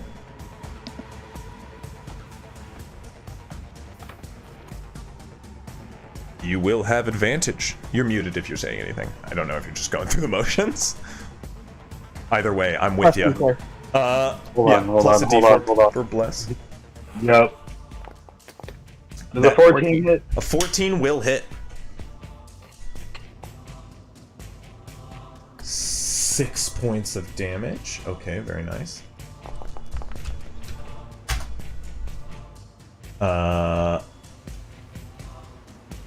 20 is gonna hit, yeah. 8 points of damage. Okay. You slam 2 punches into it. It coughs up blood as you hear it break in the spine, but it's still standing. Because it's, what is it, Fury of Blows, right? Yeah. Flurry of blows. Then one Let's more, go. and, like 2 unarmed strikes in the bonus. Yep. As a bonus action. So I'm just spend a key point.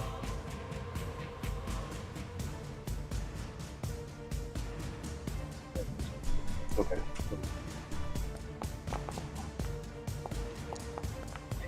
There it is.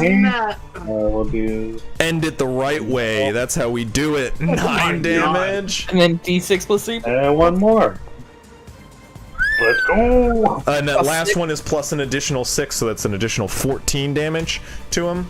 Oberon, how do you want to kill this last half ogre? Oh my god, did I really? Wow. 4 attacks. Oh, You know. As it's currently fighting, it's focused on Bastion, and Bastion is like, got it grappled with an. I'm sorry. Its battle axe currently grappled with his arm blade. It's distracted. Oberon, you run up from behind, strike a number of times. How do you end them? Alright, so we're gonna punch him twice in the gut. So, Okay. like, from the back side, like each of his kidneys. And then we're gonna take his legs out from under him and just take his head and smash it into the, like, there's a rock on the ground. Yeah, And you do. can obliterate his head into this rock. You And grab. then I just, like, get up stone cold face, just like, I'm tired. You You sweep start the wandering legs. back. And you guys watch as the ogre falls face first on the ground. Oberon struts confidently up next to it, grabs it by a tuft of the hair, lifts up the ogre's head, and slams it down against the ground hard. With another slam, the ogre stills as Oberon wipes his hands clean and walks back toward his rock. As soon as this fight's over, Bastion uses the clothing that's on the Ogrelon, and just wipes the blood off, puts his sword away, shield goes back, and immediately just picks up all of the javelins that all of them are carrying. Okay. You managed to get 3 makeshift javelins. Oh, that's great. I mean, they're javelins for all intents and purposes, but they're made by a bunch of ogres, so they're just not expertly made. No, but that just means I have shit to throw now. First round combat's no longer Getting back useless. the arsenal.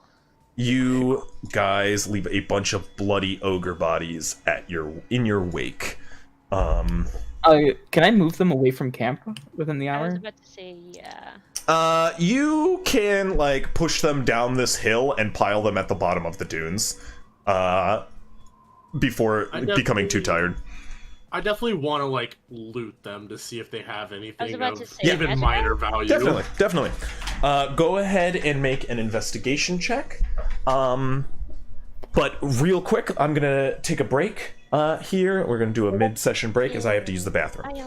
Bio break. Yeah, let's take a bio break. I'm gonna put on some music for stream. Get water. And I'm gonna go get water. Not a soda. Whatever. No, I'm actually gonna get a soda, but fuck, don't tell him. That was a quick combat. Round, baby. I'm so used to combat taking a little while, even like ones that interrupt rest. Oh yeah. Well, I mean, I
Man, it's so sad. I get to roll a D8 on a lot of my checks for intelligence, and every time I have rolled single digit for my D20. Bad. It fully negates my modifier debuff. It's a tragedy.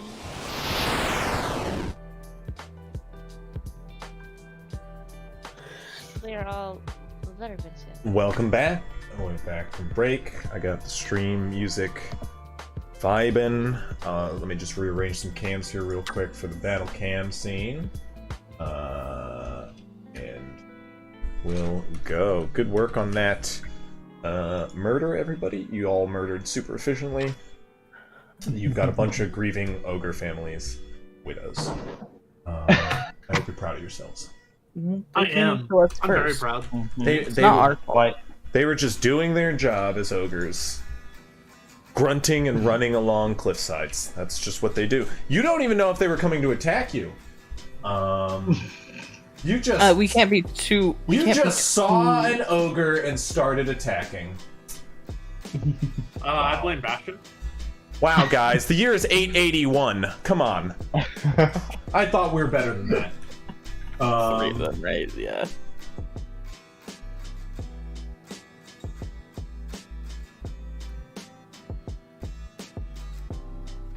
Oh, hey, Javelin has 30 feet before disadvantage. That's neat to know. Yeah. I used the Trident because I knew that they did the same damage, but I didn't know that it gave an extra 10 feet for throwing.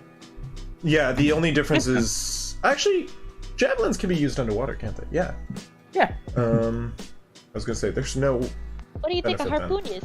There's no benefit... Well, a harpoon is a harpoon. Harpoon is a javelin with the rope at the end. That's my point, is they have a stat block for the harpoon, so... yeah. It is cement, Yeah. 100%. That's, like... I guess Javelin is ultimately We're gonna better. get back into the discussion about how they need to put in different effects for different weapons to actually make there a difference between using a scimitar and a fucking short sword. Maybe we could talk Okay, about that. That is a really good difference, though. Yeah, like, hey, hear me out. Fucking flails, not necessarily flails, but maces should be more effective against, Shields. Shields For sure. Yeah, Like, they're shields, used for shield breaking. armor, stuff like armor breaking too. Like, I'll it's give just- it. And that's There's a whole bunch of Good. things. But we're not going to get into this rant now. I could go on for a day. The chill music is playing, but we're going to get right back into the game. Thank you for a brief bio. Let's fade that out and get back I had into I had a 13 for searching them. a 13 for searching them. Magic guys? Okay. Well, yeah, Magic Eyes, to give him aid, does not reveal. In fact, rather disappointing. They really don't have much on them. You do find a long sword amongst the lot of things they have. One second. They've got a number of assorted things. The long sword is like wrapped in, cloth and like used as a knife for them basically because of their size. Their battle axes are makeshift and like shitty and repaired. They each wear hide armor. But I mean, it's not sized to you, and it's makeshift and shitty. But if you guys want to spend time to resize it or sort of remake it, if anybody's got leatherworking tools, they can do so. You don't find much in the way of loot so much in the traditional sense, like gold wise. However, you do find a couple of gems. In like one of the leather pouches that one of the ogres carries on them. That's so sad. I lost all the gems too. Yeah. Well, you got a I just couple let 'em more. Sorry, 1 second. Hold on, open my notes. Also, whenever we switched sheets, my gym list went away, which is sad. I just noticed that too. That is sad. However,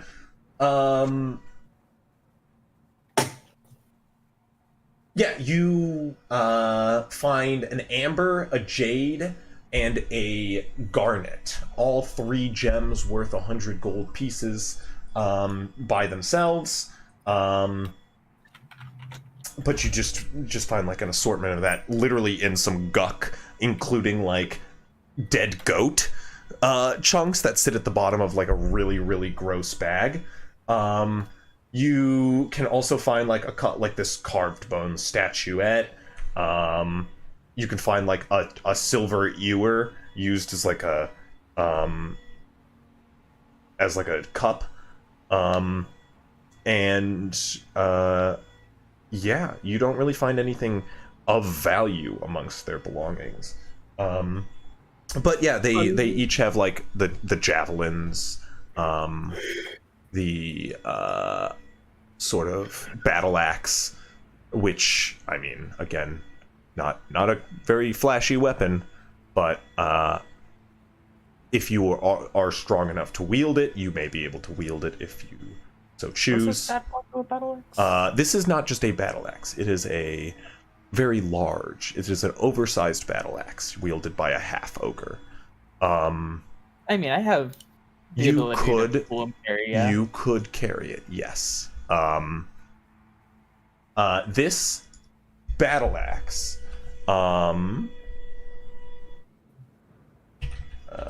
Sorry, one second. This is an oversized battle axe. It is 2d8 damage. But you will be striking with disadvantage. If you you count as a large. No, Large that's creature. only for carrying capacity purposes. Pulling, pushing, and things like that as well, yeah. Yeah, you'd be attacking with disadvantage. Are they wearing like normal clothes underneath the hide armor? No, they're just wearing like a thick hide tunic, and like a heavy hides around their waist. Like, it is not fashionable hide armor. A leather worker could turn it into that. Damn, I needed rags. There's very much rags. Like, literally, they were using the longsword as a knife with like rags wrapped around it. They're bloody and messy, but yeah.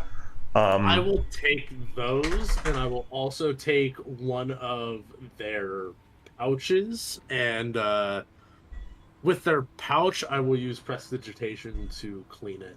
Yeah, I mean, it's like everything they have is mostly like, mostly like rough leather turned into something horribly treated or something like that. But yeah, you can repurpose it and probably even spruce it up if you want to put some time into that and actually turn it into stuff. But you get a whole bunch of raw leather out of this too, which you guys can. I'll actually put it in square feet for you if you would like. You get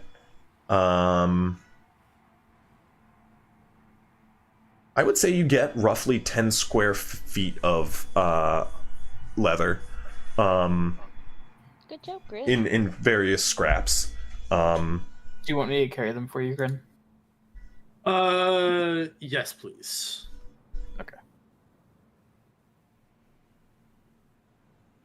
Yeah, so you spend time doing that and then return to rest with this pile of ogres at your feet.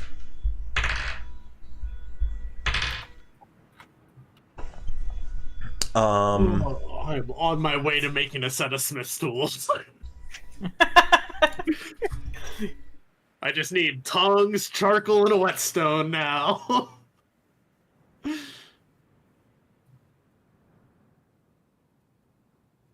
Okay.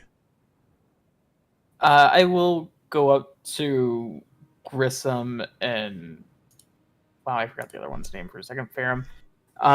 And... Is it safe to come out now? It is. Oh, thank the gods. You all made quick work of them. I thought we were going to hide and, well, count our blessings, but, gods, you... Huh? What? Well, speaking of counting your blessings, I think that it would be appropriate if we at least gave you some training of sort in order to protect yourself, just in case if we aren't nearby. I can train you at least to use a sword, if either of you wants to learn that in some minor proficiency. Looks to his For brother. self-defense. Ferrum goes, well, we, swung a sword a time or two in our life, but, yeah, we could use some training. We're not going to take on a, thing like No. that, are we? Because, I don't think we're going to be of much use. No, it's if bandits or something come by and we're not nearby you, you can protect yourself. Oh, right. I don't think we're going to be much use against a bandit either, but I would take a sword if you are offering. And I'll hand them the one empty, like one long sword that if no one's gonna take it. He reaches out and takes it. He goes, "Oh, this is heavy," as he tries to hold it up. It's gonna take some getting used to. He tries to swing it, but his arms all wobbly. Yeah. If there is maybe a lighter, maybe weapon, I may be a little bit better at swinging it, but I will give this a shot and try my hardest for the time. I appreciate the armament.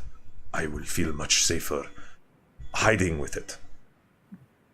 Hiding with a weapon is better than hiding with no weapon.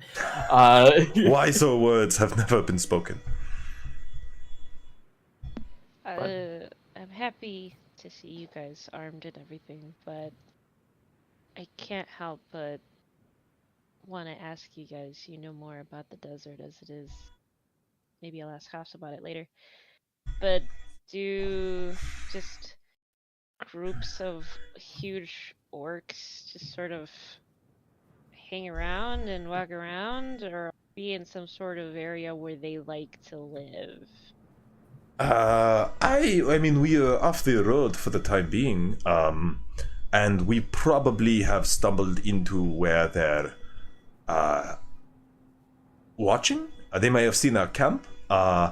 They may, I mean, they may be nearby, I suppose, where they live, or what they live in. I don't know. I have not run into, these things.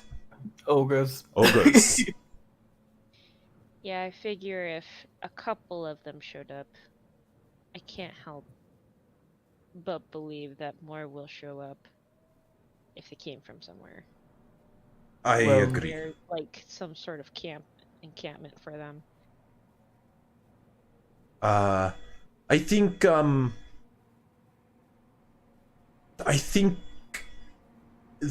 ogres aren't the smartest of individuals if they sort of charged in all dumb like that. I guess I wouldn't have expected you to do what you did, but that sort of loud charge was bit of a blunder, if you ask me. Yeah, we got lucky that time that we saw them coming in, because if we hadn't, I mean, they would have been upon us before we would have known. I don't think we could have helped but heard them. But what is the plan now? I don't know if more will I be would coming, feel- but We should be safe. I would feel safer if it's okay with Haas to get his bird friend to see where they came from, and if they've got friends. your bird friend is currently tailing, or was Yeah. trying to Right. tail. the he needs to refine them. yes. Then The bandits we are already worrying about. who's But- who's after Bird? Well, do ogres usually have encampments, or do they I was just gonna kind ask you Uh, that too. around? We could- Make an Arcana check. history? Or I'm sorry. just Arcana seems like a weird one there. Magical creatures. They yeah, it was a weird one. Make a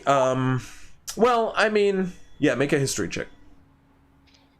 I brought it up. It's I don't have- semantics because my modifier is the same, but I rolled a 3 because of course I rolled a 3. Yeah. All right, that's a 9. You're not so sure. Ogres.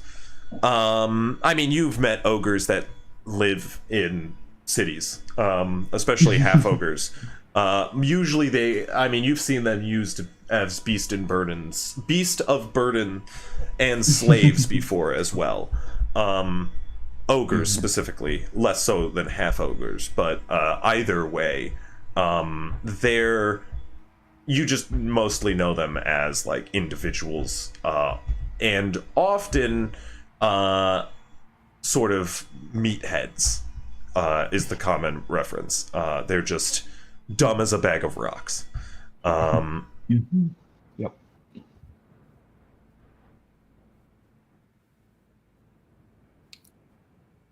Like a common occurrence is an ogre just sitting down in the wrong place. Often a common casualty in a Red Empire city, as they are very crowded streets, and with like ogres walking around and being massive. There is the occasional ogre crash, if you will. Poor ogre. All I can imagine is a sign in front of a building that says 0 days since last ogre incident. I mean, yes. Like it's just a normal like corner on a street, but it's just so frequented. Well, that's what I worry about, is that we're gonna be in the middle of another ogre incident. I You know? I think we should be fine to finish our rest here, but as soon as we finish, we should move back to the road as soon as possible. Well, I'm not watching, so I'll leave it to you guys. Grin, are you able to fly up and see if there's any encampments within the area? I don't think we saw one earlier, but Yeah, maybe if we're late, we can check. I can do a quick little check, and I fly up and take a little look Yeah, make a around. perception check. I think we would all sleep better. Thank you, Grin. I appreciate.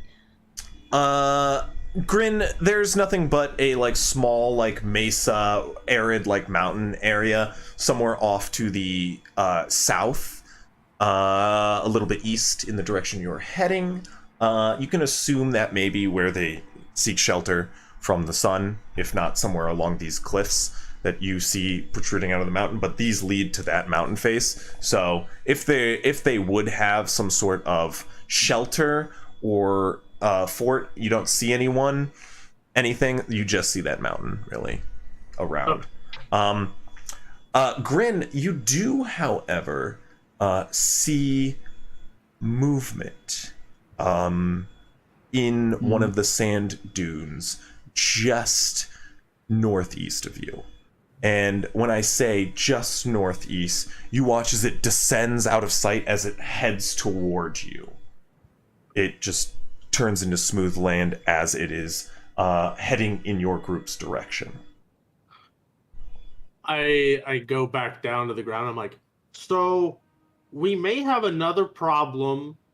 What I can only assume is the metal, like, I don't know. I'm just gonna call it a fucking snake, I guess. The metal snake. Sure? It's heading this direction underneath the sand. I don't know if it's actually going to come all the way to us and like be a problem for us, but it is headed in this direction. Are you sure? It's not very far. Are you sure it was a danger noodle? I mean, I can't be 100% sure because I just saw the sand moving, but considering that's the only thing I've seen out here other than the ogres, that's my working theory. Well, Are it these is. cliffs flat, or are they like slightly tilted up? What do you mean? Like the rocks. They're like I- protruding at an angle out of the sand. It's like a sloping hill down in this direction.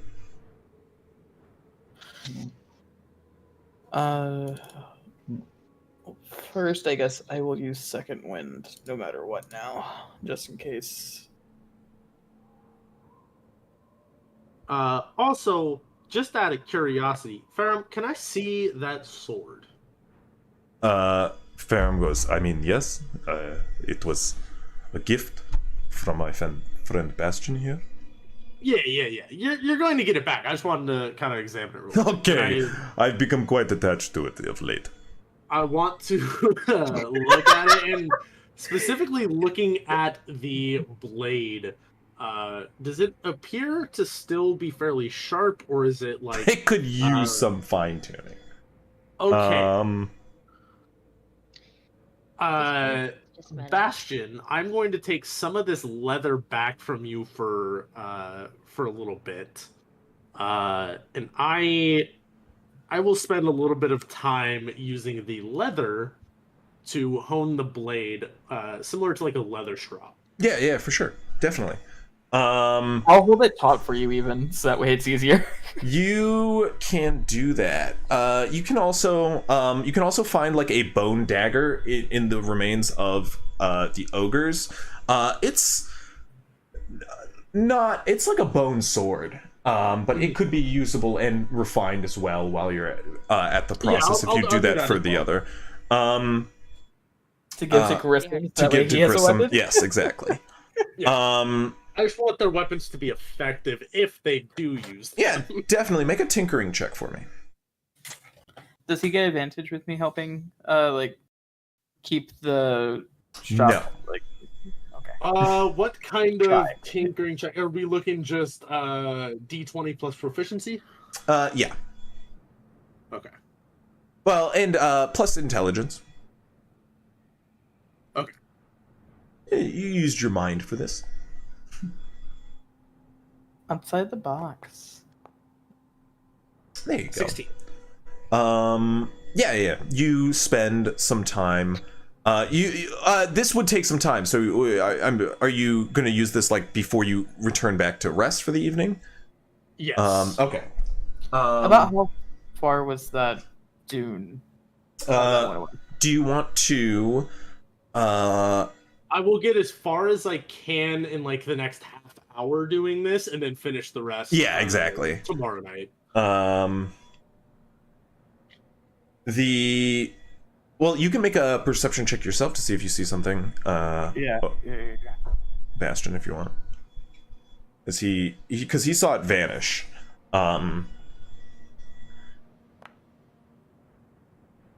17. You don't see anything.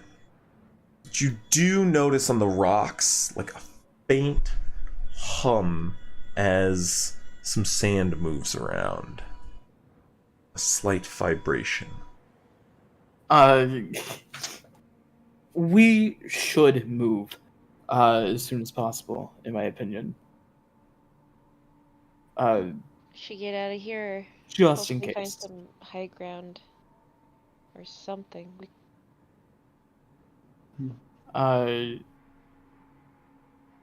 There, Aside, you do see that mountain to the south, Yeah, which we is high should ground. possibly head over there. Maybe hide within the cliffs.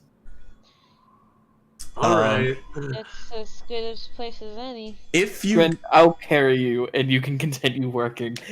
Yes.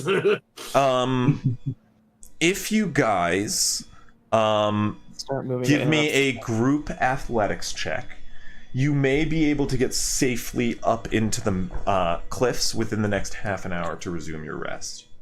Do I have anything that gives me advantage on this? I forget.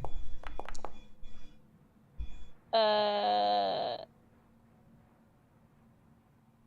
also grabbing charcoal from the fire from last night.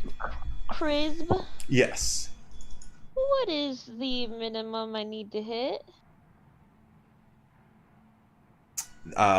You don't know? Okay. Group check. Oh yeah, I forget if I do So punches. that Yes. that and Mhm. then I have this thing. Yes. You can I'm gonna add that if you would like. Doesn't make it any better, but it's something. In the terms of a group check, it does, you know? Yeah.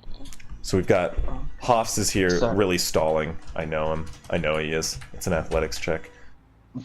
It's an athletics check. I don't want to roll it. I'm Hey, our trying to find other every conceivable way. I don't need to roll it. Oh, the athletic check for? Yeah, and unfortunately, guiding running isn't really something you can do. if so, you guys are making a break to the south, like we were saying, and if you guys can get there within a half an hour, you can resume your rest. Ooh. It's a matter of yeah. I mean, Yeah, Oh, come on, bringing up the average. Let's go. someone Oberon. needs Do we to. still have Yay. what? Alright. That's supposed to be me It's not too. on Bless isn't on ability checks, unfortunately. Oh, Sorry, It's not? Gresham. It is No. on attack rolls and saving Bro. throws. Avery gets a natural 1 for an unnatural 0. Oh, yuck. Damn. Well, that gets rid of the 20. Wow. That's Uh, rough. Damn. Unless if we get a nat That's 20 funny. by... The attack roll is saving? Okay, alright. Well, here's my athletics. Not funny. Alright, nat 20 I am it a is. god amongst men. My words of power. okay. What are your Yeah, okay. This man just saved the day. Hobbs- action? I just want to be abundantly clear. It's just pure terror. That's what it is. That's what's keeping us going. It's just like I don't want to know what that is. I don't want to know what that is. I don't want to know what that is. Pure terror, and every so often Bastion just like picking you up by the collar, just like going, move. Faster. Damn, Hobbs, this man is on all fours. Scurrying. Bastion, no, he is ahead of you. Yeah. No, I take my 11 as just being like behind the group on purpose at this point. You had to wait for me to grab charcoal, and then you're carrying me. There it is. Yeah, actually, those two are quite terrified too. Terror is a hell of a driving force. So, Isn't it?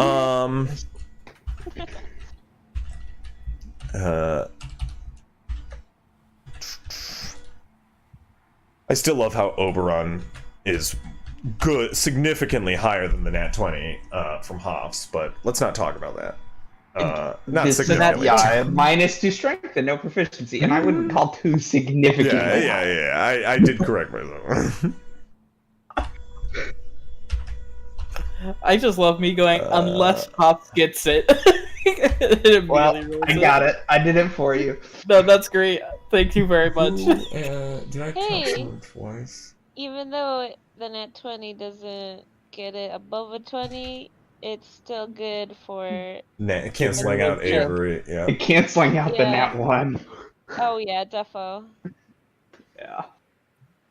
But the nat 1 does cancel out the 20. Yeah, but the nat 1 came first, so. Okay. Well,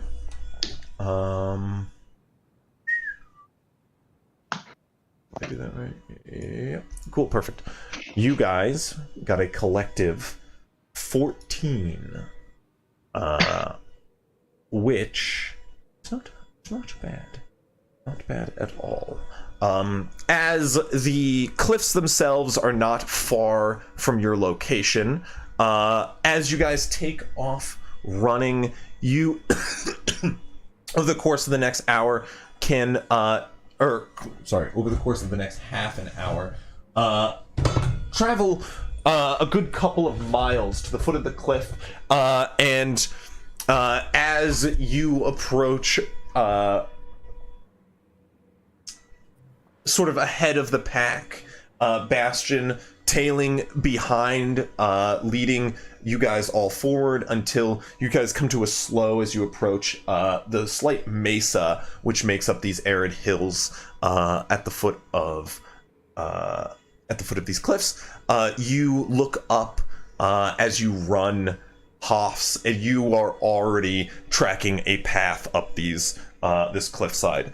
As you're trying to avoid as much climbing as possible, naturally, you can find like small divots and sort of slanted rocks which you can make your way up. And Oberon charging up various like slanted boulders can reach down, helping you guys one by one up the cliff face, assisting you guys in a small climb out of sight. Somebody go ahead and give me a perception check. Or anyone can make it if you're keeping an eye out, technically. You guys can also provide help to anyone who would, or a guidance. Avery will guide anyone who wants it. Avery definitely should have guided somebody on run. Oh wait, no, we're running. What am I saying? I mentioned the guidance earlier, and I was like, no, that's not gonna. We can guide running for 20 minutes. Yeah, right. Yeah. On the other hand, if I can guide myself on the perception check, I would like to do that. Yeah, if you want to, go for it. And then I'll take a guidance from Avery. Avery will give you a guidance. Make a perception check. Was it 1d6, 1d4? 1d4. Oh, but there's the nat one for me. Damn. I am not having luck today on rolls. I'm just gonna reload this page. You guys keep an eye peeled in your surroundings for any signs of life within these mountains. But as you've been forced to flee to them from a pursuing foe, your eyes are immediately drawn toward the area you leave. And you do see a small glow now as the sun rises from like the embers of a campfire, possibly where your camp used to be. But you do see the pile of ogres left at the ground, where the battles that you had previously left, and emerging out of the cliff face, out of the sand nearby, you guys, as you all fled the area, of course, you guys peer down at the cliff you leave behind, looking back at the bodies in the soil, emerging from the sands, kind of pushing out of one of the dunes nearby. You watch as something rises from beneath. Something massive. What appears to be tens, maybe 100 feet long, starts to slither almost out of the sand as you watch as large metal, almost mandibles, just stab into the sand at either side and begin to push a large flat torso up out of the dune. You watch as sand piles off on either side and cascades down as something crawls out amongst the cliff face. A large plated monstrosity emerges. One resembling a scorpion with a number of overlying plates which lay over one another, descending back into a spined tail which ascends to the top. That orb you had previously seen gyrating glows at the tip of it as it pans across the area, lingering for a moment upon the corpses of the ogres as it seems to pan across it. studying it very closely as this large metallic scorpion. You guys actually can't see it from there, so I'm going to put you back on the map.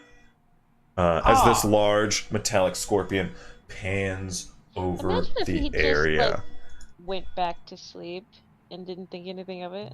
As it does, it like leaves a glow over what it pans, and you watch as it looks up toward the surrounding areas and even pans in your direction.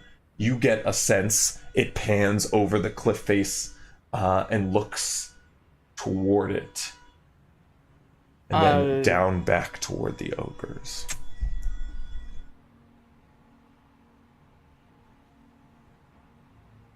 Okay. You watch as metallic pincers, move around. Yeah, go. When you say it leaves a glow, is it sort of like a spotlight, like where it moves with the vision? Yeah. But then it like the glow leaves once it's no longer looking there, or the glow like persists. Correct. It's just like a spotlight that emits from the orb in the center, and it kind of like leaves it trails across, where this tail points, as if panning across the area.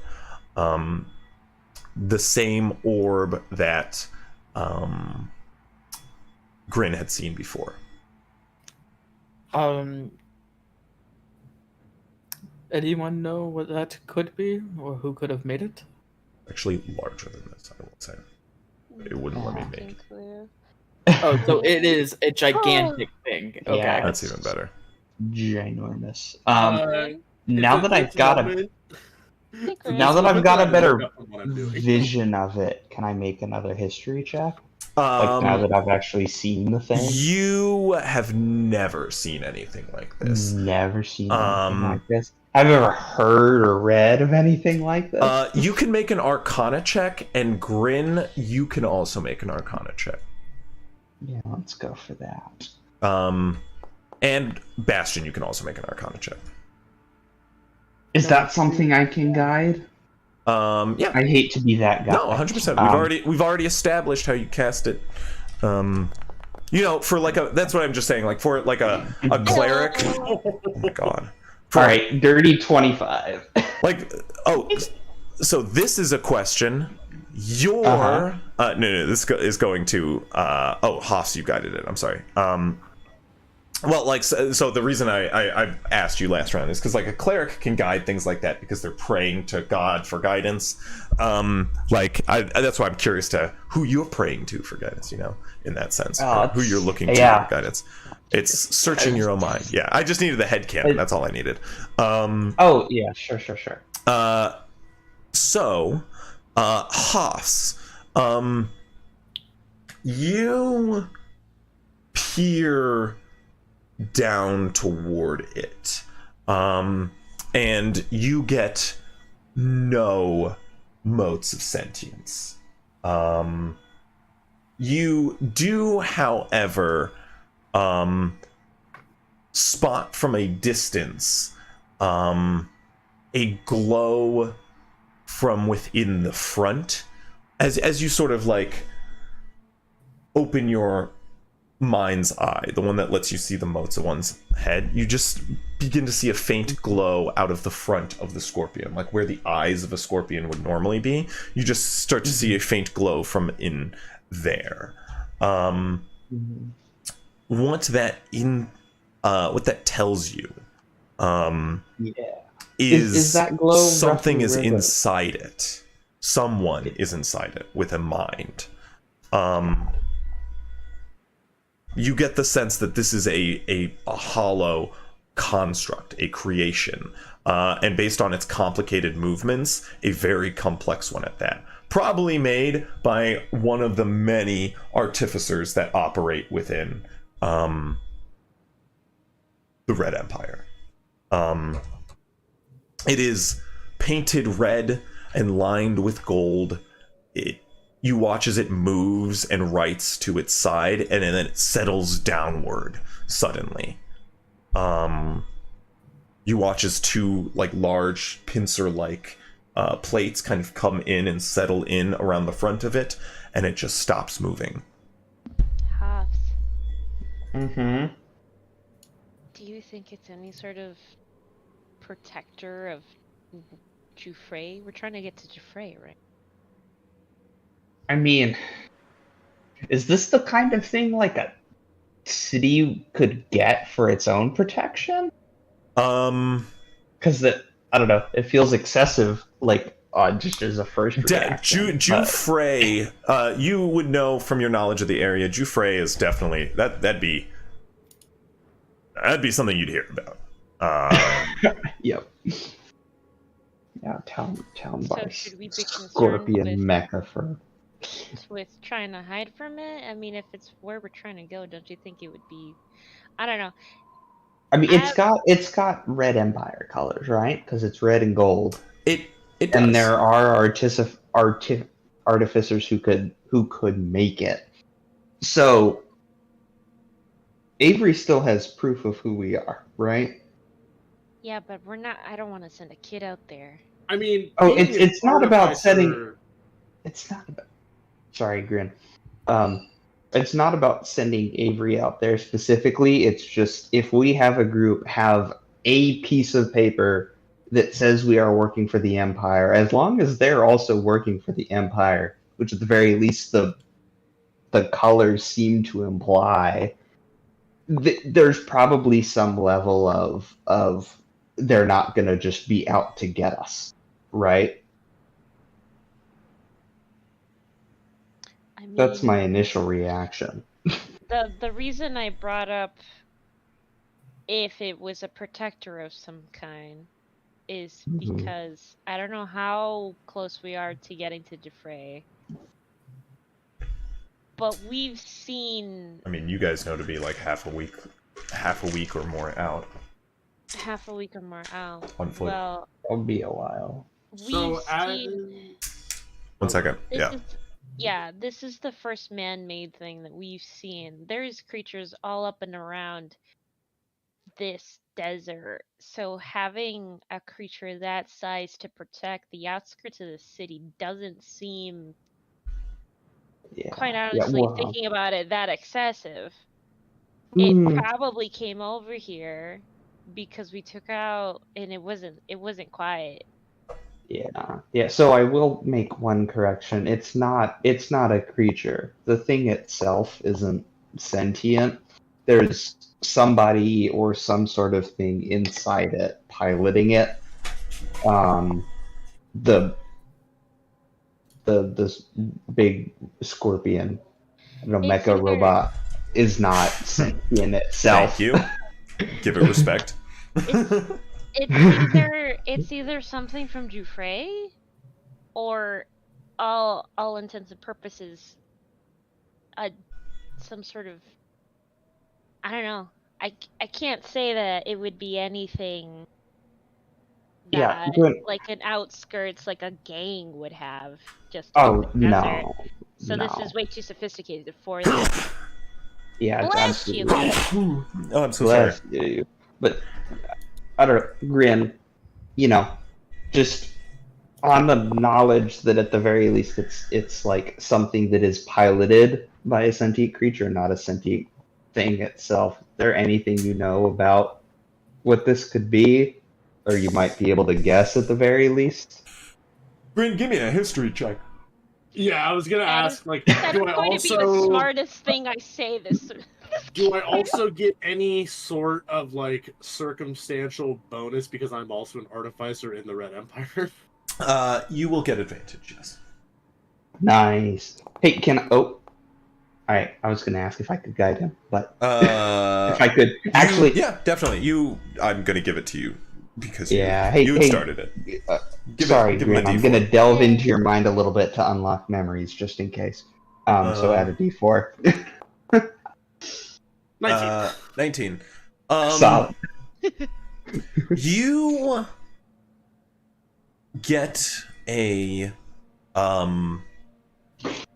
You get a flash back to a dwarven artificer you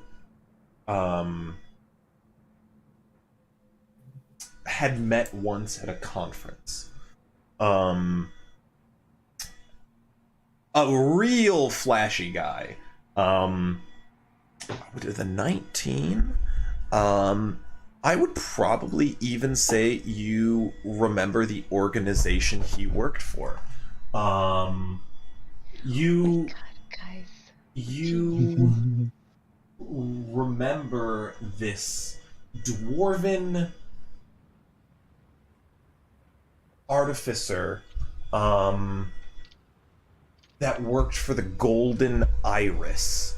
The Golden Iris you know to be a sort of humanitarian organization within the Red Empire. Sort of, they're healers, generally. And he he was an alchemist. But the reason you recall him at his little booth filled with these strange vials filled with mysterious concoctions, spouting on about a fuel source he had crafted, which was much more efficient, was his little scorpion creature, which scuttled around his booth, operating off of that fuel source. Do I remember his name?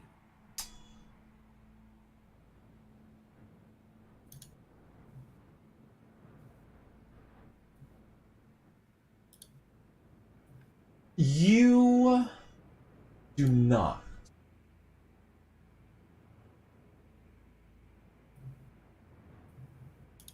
As he was sort of, his booth was not very popular. I will say you do remember a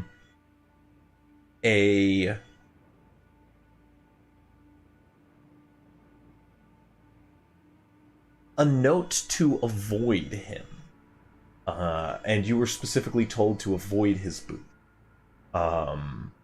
He was definitely he was rumored to be an outcast from the sort of amongst the artificer guilds.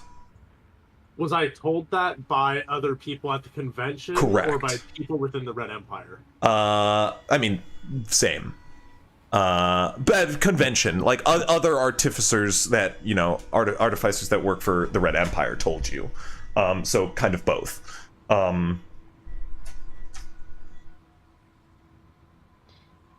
Why would he be? I will share this information. Yeah, because I was gonna say, if he made something like that a new power source, why would he be an outcast from a group that would probably have praised it? It doesn't make sense. Otherwise, unless he did something and this is like an unethical power source. Or he himself did something. I mean, there are also times where change terrifies people. From my personal experience. It could be dangerous. However, I could make an approach with the papers identifying us as Red Empire. Hmm. And I can see if this is the same person that I think it is, and potentially get his aid, because with how massive that is, that could easily get us to Jufrey in a very short time. So, I mean, do we trust who this person might be? it's a risk. Trust is a strong word, and in my previous line of work,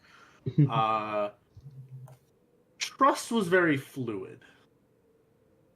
Some days you could trust people, the next day you could absolutely not trust that same person. I understand that. I feel that if you go to make an approach, I should come with you. My design, at least, does scream Red Empire. And it would intrigue him if it is the person I think it is. Yeah, don't go Almost as along. if like you see a shiver go across him. You hear like gears whir really quickly on the inside. Just nope, that's an uncomfortable statement. Perhaps the rest of you all stay back while me and Bastion go and If something try and happens, make an yeah, approach. we'll bail you out. At this point, the thing's already looking for us.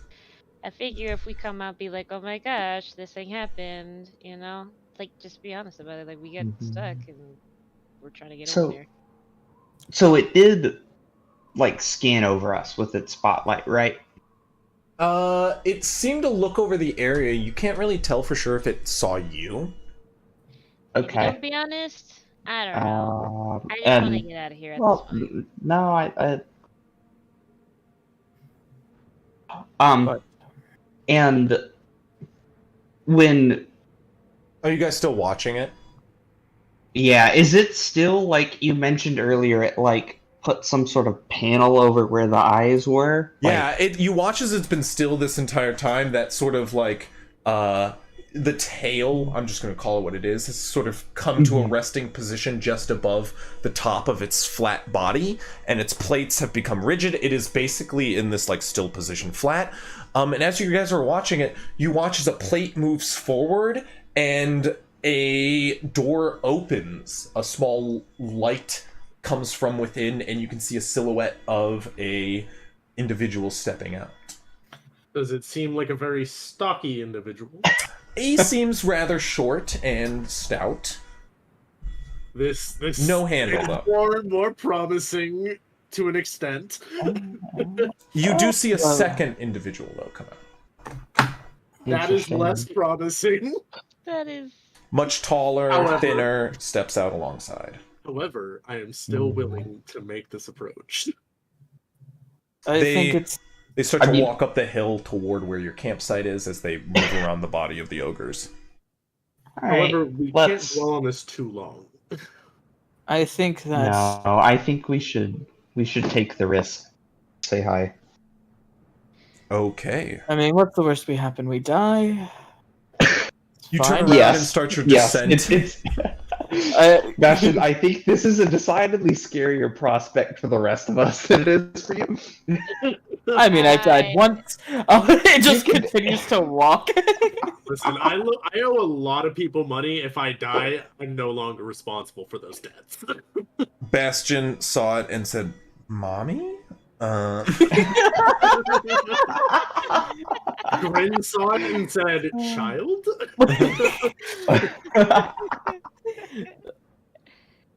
Yeah, Okay. I want to start walking over that Alright. way Good. with the papers from Avery.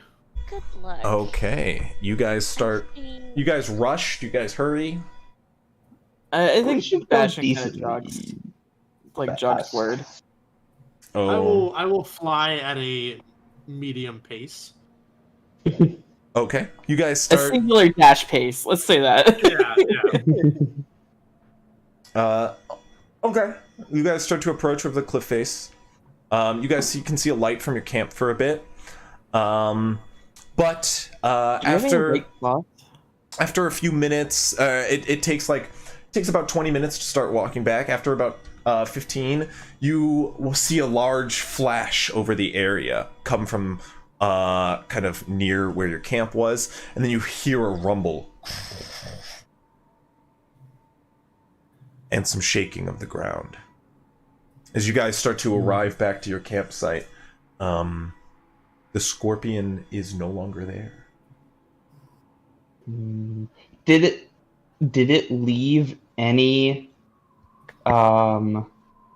sign of like its presence? Like, is the sand, like, how natural does the sand look where the scorpion was?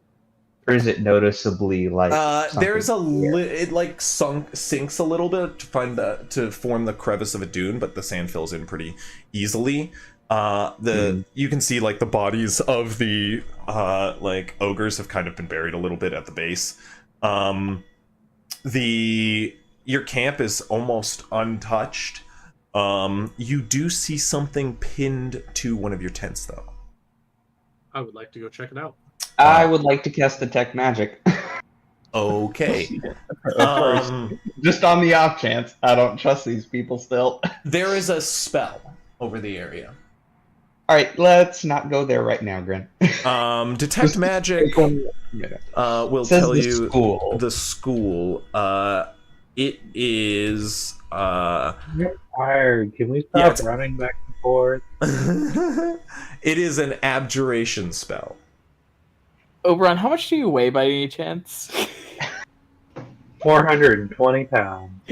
Can I carry Oberon for a minute? So he's like napping. Yeah. Do you get on his back, Oberon?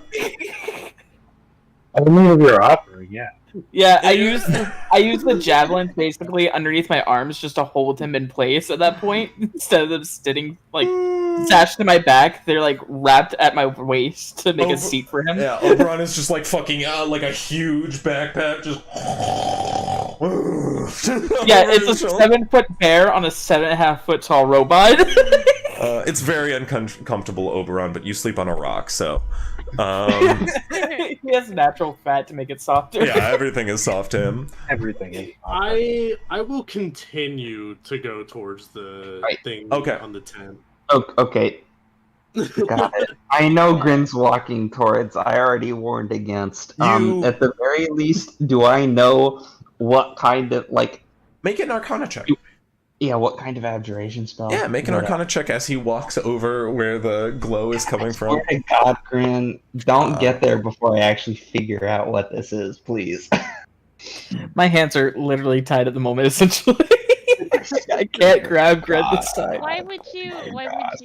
Okay. Alright, 22. You know the signature sign of an alarm spell going off. Right underneath where the Grin. paper is pinned. Grin, it's alarmed there, so if we get too close, it's gonna warn them that this has been disturbed. Well, then they'll come back and we can talk to them. And he steps on it. Alright, yeah. All for initiative again. You pull the pinned paper and look at it. Yeah.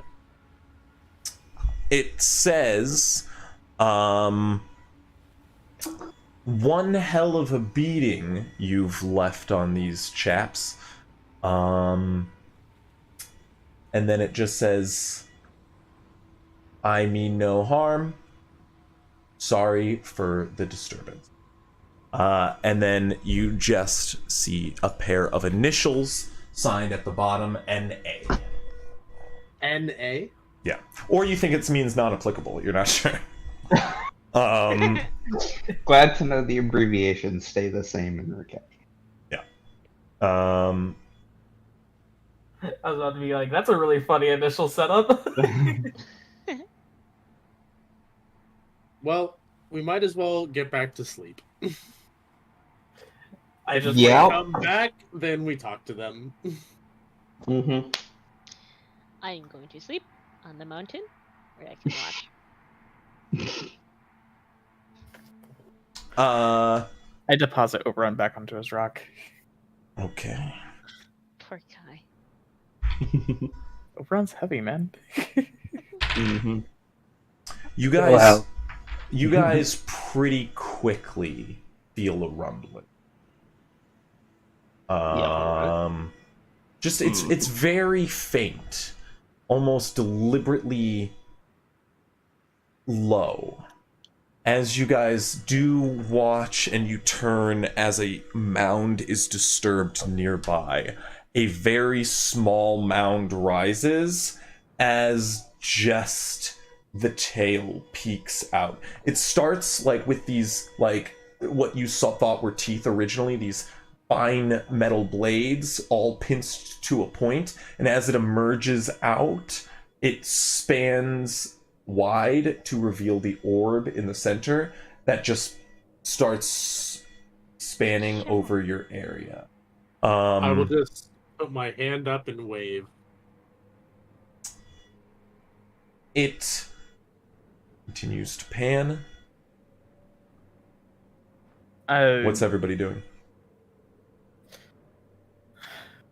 Can I cover my face? You can cover your face, yeah, sure. Just what's your immediate reaction when it does it? And then because it just then starts. My immediate reaction is cover my face. Yeah. Everybody else. Bastion just stands up and immediately like puts a javelin point first down, just ready for any combat if it becomes necessary. Point first, like into the sand. Yeah, so that way it's ready just to pick up and chuck. Gotcha. Oberon? Oberon's asleep on your back. What am I saying? Oberon's asleep on the rock now because I deposited him back onto the rock. Right, of course. You can see the two twins kind of like flee suddenly, and the thing just like pans back under the earth. You hear more rumbling that gets fainter.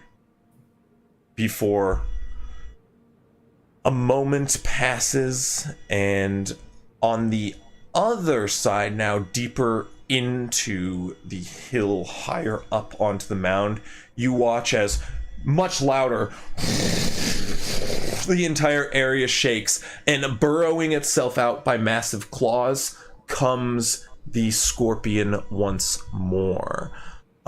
It scurries quite quickly out with those metallic blade-like legs which push and pull the sand as it emerges, and you watch as the legs turn to scoop sand better and almost swim forward over the dune.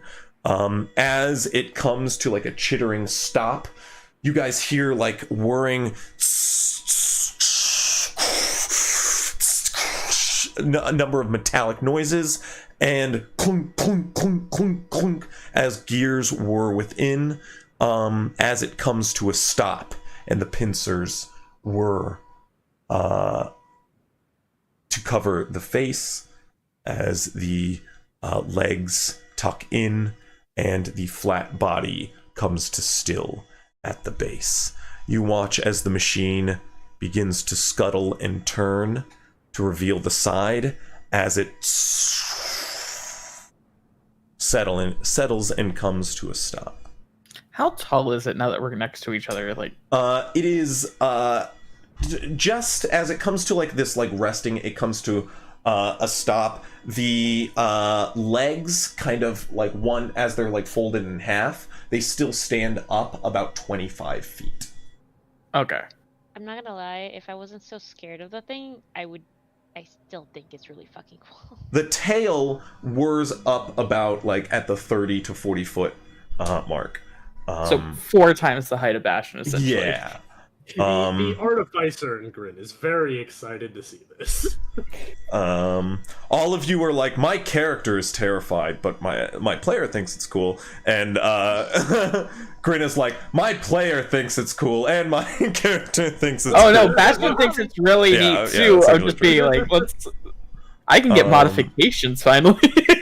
The plates, you watch as one of the plates just shifts forward suddenly, and it reveals like a solid like brick of just metal plating within. On one side of it that is revealed as the plate slides forward is a hatch door, which you can see as on this side a gear rotates as something on the other side is turning it.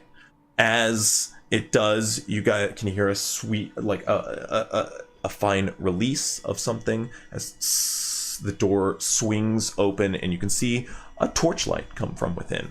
As the door swings open with a creak, within stands a dwarf. The silhouette of him then turns to a picture as steps emerge, unfolding one by one, as a dwarf descends.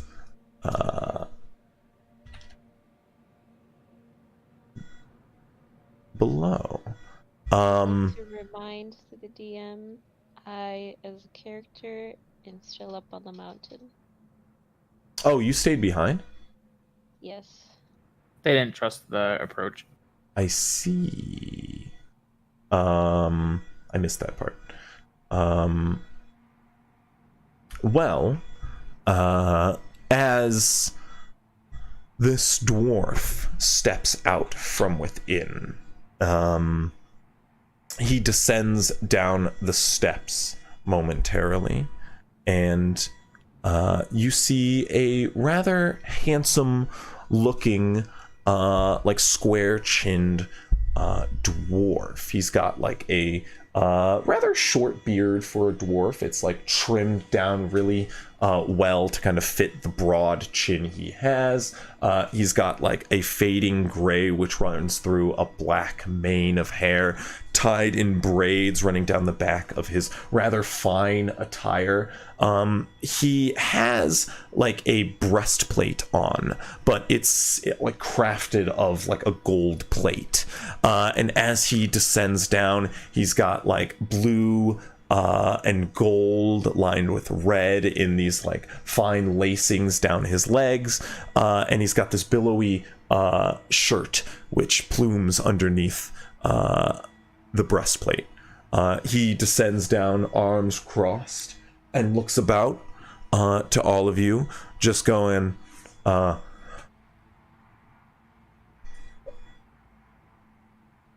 tell me, what exactly has you all in this affair so caught out in the middle of the Mirhan Desert? He looks you all up and down, one by one. And how in the earth did you do that to those poor suckers over there? And he points down to the cliff where you know you've left the bloodied ogres. Well, for the ogres, Can I- weapons tend to do that to things. But we are currently on our way to Jaffrey, I think. I can't remember the maps. Yeah, to Jaffrey. City. Can I just want to see. They woke me up. I try to insight this guy to see if he's just trying to take advantage of us. Make an Like- insight check. Yeah, thanks. What's this guy's deal? We wouldn't be had twice in one desert. Come on now. Never. Never. In back-to-back sessions, nonetheless. I think Possible. I think when you guys got had by the last group, some of you thought back to a conversation where I mentioned that this continent is filled with a bunch of cunning people who just like to come out ahead. But just a fine reminder of that as, what was that insight check? 15. 15? He just seems genuinely curious at this situation at hand. He seems rather confident as he steps out and looks about, though. He chorkles. What, might I ask, are you? Giving you a once-over, Bastion.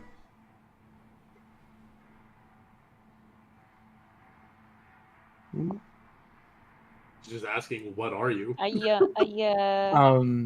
it is. I am B45-TI0N, and I am just here to protect the people I call my friends at the moment.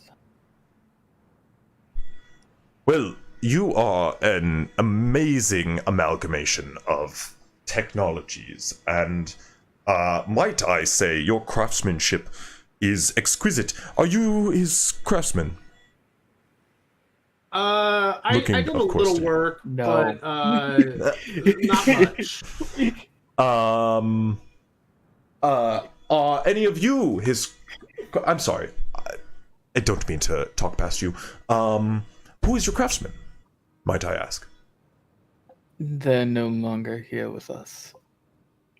Oh, I'm sorry for that. That is, of course, the nature of things sometimes. Well, what has you all in this sorts here?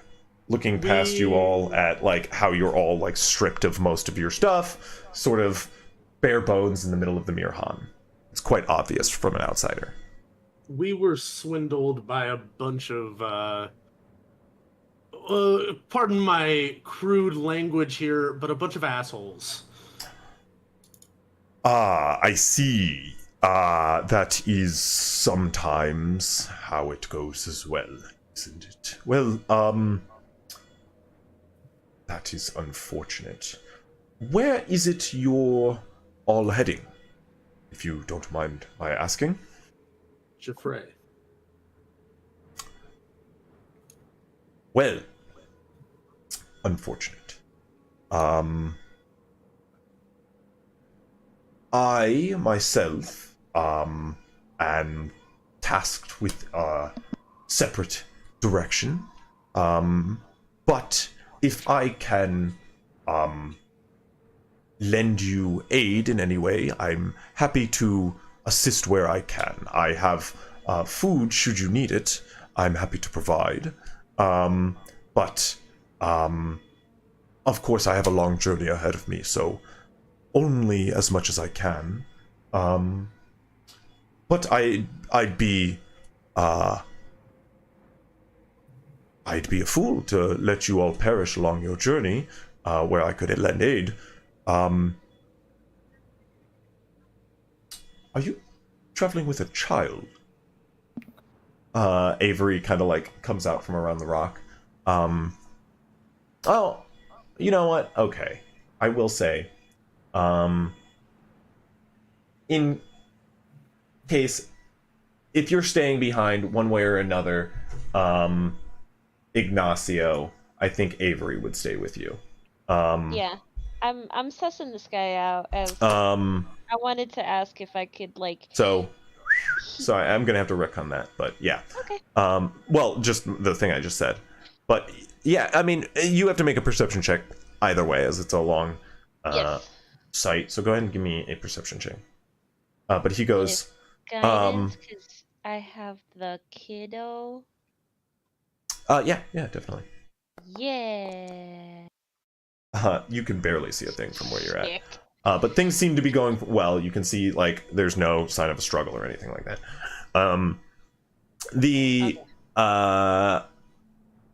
He does continue to look over you all, though, and goes, I'd be happy to give you a place to finish your rest. I do apologize for disturbing you. I don't mind checking out the area before I leave. I do see you ran into an issue once already, and, well, you could do with at least a moment's rest for the time being. The day is about to get hot. He looks to the sky. We were trying to sleep to just that point before we got interrupted by the ogres. Yes. Well, I do apologize for that. I have been milling about in their home and may have disturbed and displaced a few ogres here and there.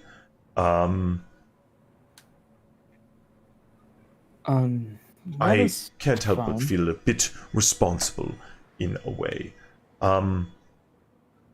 Tell me, how can I assist you?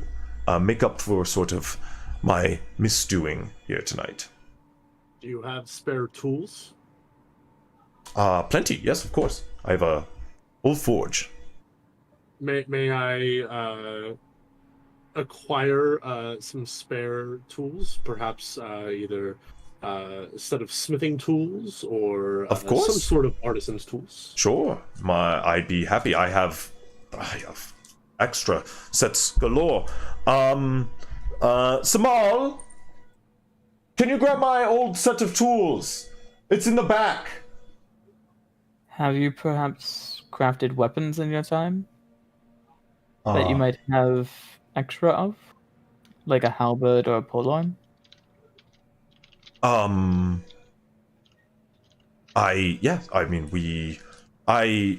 will have to check what I have. I do have a spare set of weapons. If any of you need armaments, I could see what I have. It's not like a check you can keep making, Ignacio. You can't see much from out here. You can just see they're in a conversation, and Okay. things aren't going wrong. It just seems to be resting, and like, this is the thing is large, so like your friends are mostly obscured by it at times, and as they're in close, you can just see that, okay, they don't seem to be attacked. It's just like a far off distance. And by any chance, do you have any knowledge of a name of Justisi, an old artificer of the Red Empire? He goes, I have to check some notes. It sounds familiar, but not off the top of my head, no. I, of course, have been around the block a few times, so, it isn't all fresh. But my library is inside. I can look over a few notes. I will be scolded for doing this. Simal, what do you think?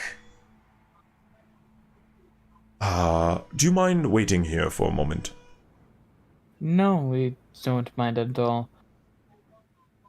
Okay, just one moment. You watch as he enters inside. You can see he grabs something from beside the door, pulls it out, grabs something at the end of the stairs, just like pulls it up top. It kind of like folds in on itself. He shuts the door. He spins for a moment. You guys have a moment to yourselves if you want to speak or anything. Thatcher will walk to the Quick other question. side and just Grin. wave to like come towards us. Grin, what did you exactly mention? Like, did you mention that you saw this guy and he was like alone at his booth and that you were told not to go near him? Did you bring that up to the group, or was that just the... Yeah, he told you all of that. said- I would have brought up that he had a booth at the convention. I wouldn't have told you guys that I was warned to stay away from him. Oh, okay. I thought you were saying all of that. Okay. Okay, got it. You would have just... Okay. Bastion, you said you were motioning for us to come closer? Sorry, Join do the I group, know yeah. the kinds of like what are these conventions for? Like, is it for the Red Empire to find people? Is it for like private individuals to find people for stuff? Would I know? What? The convention? What are you talking about? Yeah. Oh, Yeah, they're just like share, like to boast about latest creations in the Red Empire, and like share latest discoveries and sort of like a conglomeration of like minds. Sure. a So day. like the imperial officials would be looking for people. Private 100%. individuals would be looking for people. Just 100%, all yes. sorts of stuff. Okay. People in general. Oh, private scepter. This Artificer TED Talks, Yes, 100%. Nice. Just Artificer Hey. PAX East. Look. This country has been advancing. The Red Empire has got some tech now. I mean, they might have had some tech in the past too. Yeah. Got mecha They got- scorpions. They got they have some history. Had some history and some tech. They've been working, but you will see the machine is completely still, unmoving, silent at this time. As you guys, I mean, you have a moment to speak if you do, but a couple minutes pass. You said you did motion to Ignacio, like you went out in front of the scorpion, like waved in the direction of the mountain, basically. Yeah. Okay. You see that, Ignacio, clear as day. So if you want to head back, that's up to you. I'm thinking on it. Okay. I am not quick to move.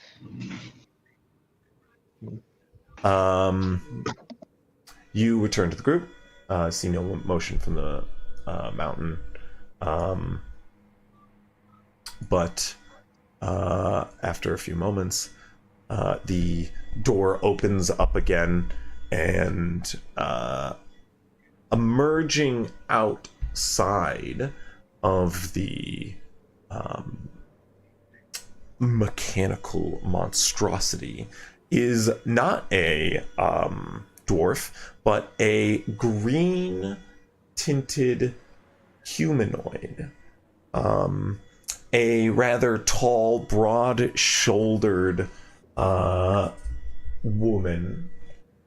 She has sort of long black hair, which is like sat upon her shoulder in a braid. And as she swings open the door, she looks over all of you and goes, come on in. Suppose y'all don't look like that big of a threat.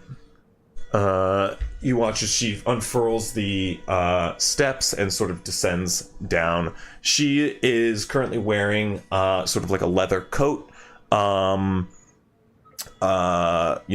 up around the elbows, rather like large forearms, clearly rather built herself. You watch as she like lithely steps down the sort of steps out while they're unfurling and holds open the entrance to the machine and gestures in. She goes, I suppose y'all can mosey on in. It's rather nice in there. Get you out of the sun as it starts to get hot. Don't y'all try anything funny, okay? I'm watching you. My name's Samal. Me and Neft over here, we'll be more than the NA capable. are actually initials, not non-applicable. Yes. Neft and I are sort of more than capable of handling you if you get out of line. Just know that. But long as you're not up to anything funny, y'all can go take a load off.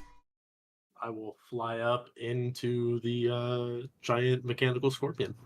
Before you head in, Grin, like grabbing him like hand from front right before. He's like literally fluttering in as you grab his collar. You should go grab the other two, saying that we're going to be entering. You will probably have the easiest way of traversing. That's true. Okay. I will let you do a sketch of my other arm. Go. I'm gonna hold you to that. Once we're safe, like just kind of like throwing him back, kind of. Mm-hmm. And Grin will start making his way to Ignacio and Avery. Mm. All right. I stand up once I notice that he's coming up towards us, and I'm like, "Is danger? What's going on?" So, Bastion, do you go inside? Yes, and I'll say Yeah. the bird one is grabbing our other two friends who are wary of us. Okay, Samal goes, can't fault you for being a little wary. Looks toward the rest of you, kind of like standing back a little. She looks toward you and goes, "Go on now, I don't bite," and gives you like a wide smile as you see like a set of fangs. What race is she? Is she like half She orc? is a UNT pureblood. You want to purple? She literally bites as she said that, and that's why she smiled. She thought it was hilarious. So did I. You're not. I as a player like her, I as a character will wait and see. But yeah, B45 walk in. I'll follow in. Okay, definitely. Is the stuff in here like obviously magical, or does it mostly just look to be mechanical stuff? You go ahead and make a Arcana check for me. Yes. Yeah. I am sitting up straight. Bailey, get away from my food. Arcana, you said? Yes, Arcana, please. Okay. It took me so long to find that Chasisi note, by the way, because apparently. Oh, there's another nat 1. Oh my Damn. gosh. Oh, for shame. We love that. I for got. you. It was getting too good for him. It was. It was. The scales had to tip back. Yeah. All right. Yeah. Foundry I mean, giveth, foundry taketh away. Yeah. I mean, to be fair, between my earlier roll and the guidance, I got a 25. So Maybe we just need to make understandable. Maybe we need to make you scared again, because you Make me scared again. Yeah. We need to bully him. Bully him to being better. But this, That's what I'm about to when do. I'm just gonna cast fear and make you all scared of me too, and then everybody's gonna be upset. Okay. Chris and Ferrum don't know what's about to happen at night every single night now. They're about to go through hell training. That's my secret. I'm always scared. I'm very sorry to hear that. So, Ignacio. who is entering the machine? Offices. Offices? Oh, what a fool! What a fool! Yeah, Got him. I know. Got him. Yeah, he's trapped. Go ahead and make. We got it. No, I'm just kidding. I see, but now he's scared, so I'll roll really No, good. go ahead and make a dexterity saving throw for me. Legitimately? Okay. Yeah, please. Yeah. And B45 was going to enter before hospital. Okay, yeah. Also, make a dexterity saving throw. Oh, I told you. Scared told Hops you. is best Hops. Scared Hobbs is best Hobbs.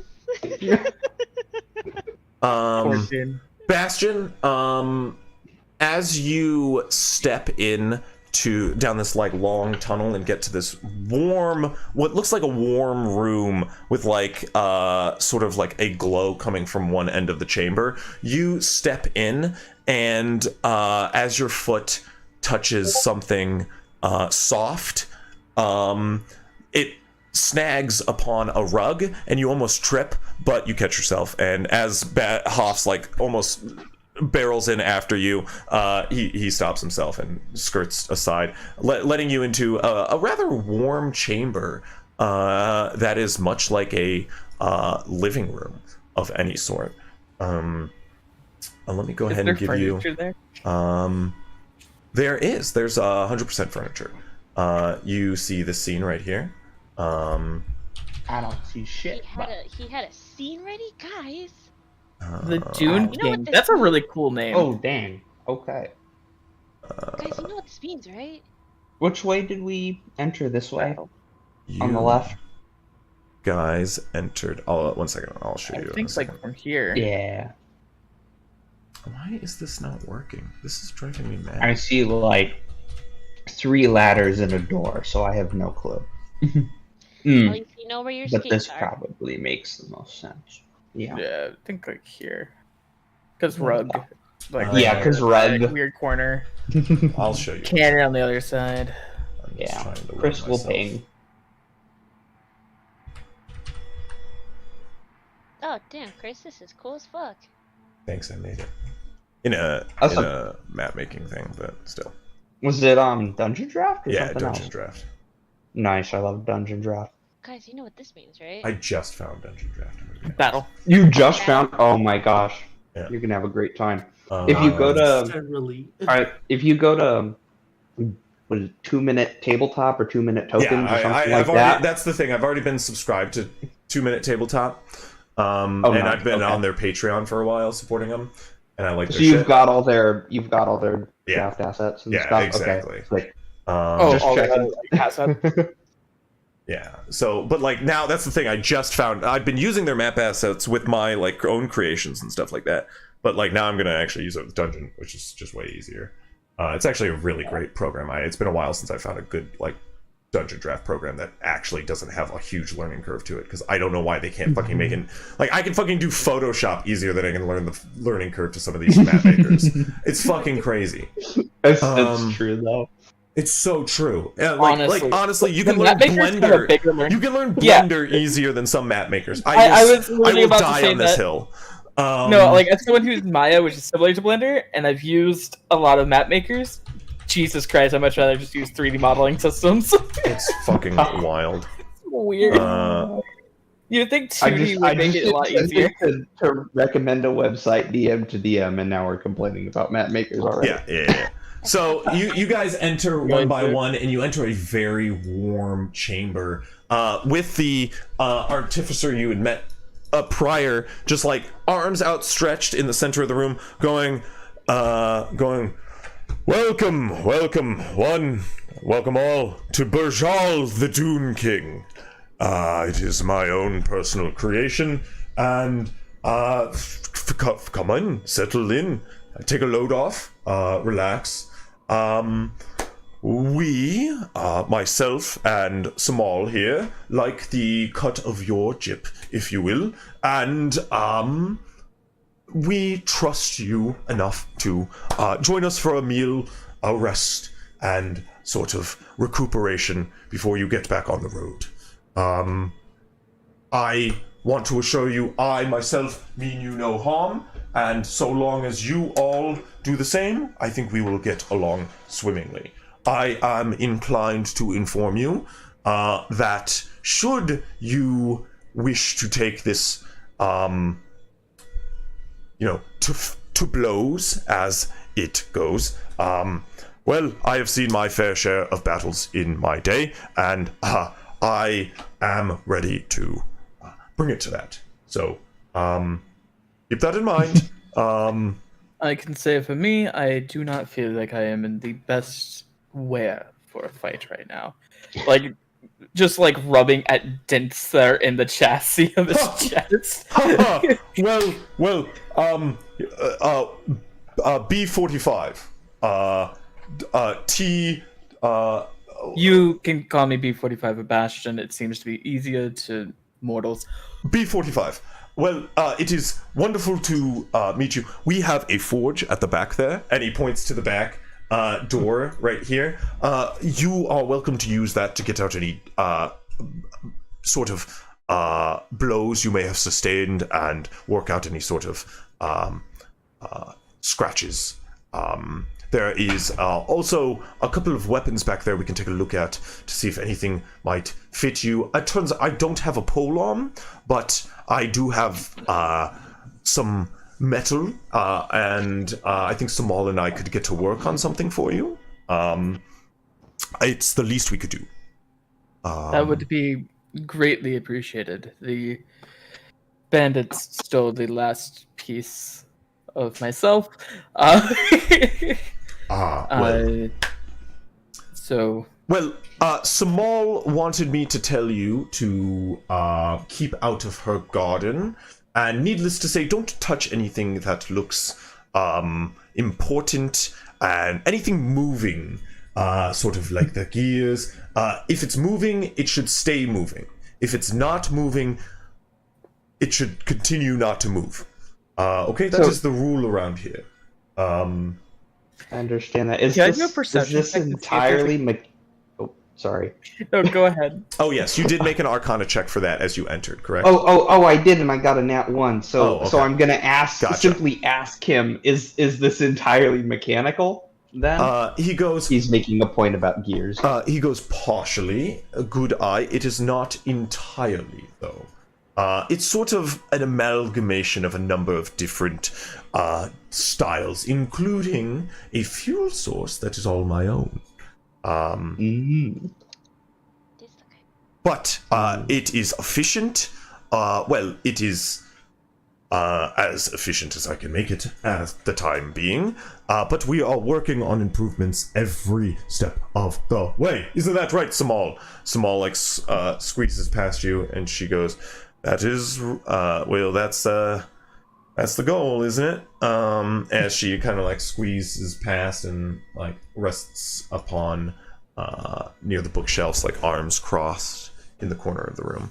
You guys can spread out as you see fit around the room, and sort of unwind if that's what you do. But as he welcomes you all, you start to walk along the. Do you start heading back? Well, Ignacio, thank you. If Grin comes in and convinces us that the guy's chill, and... Does Grin have to fly all the way there?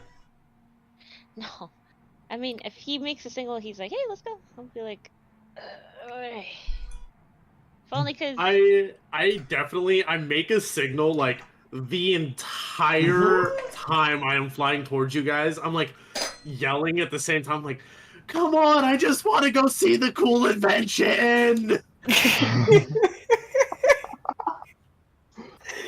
All right, but you owe me one. Things go south. Okay. Sure. You guys start to head back. As you guys settle in,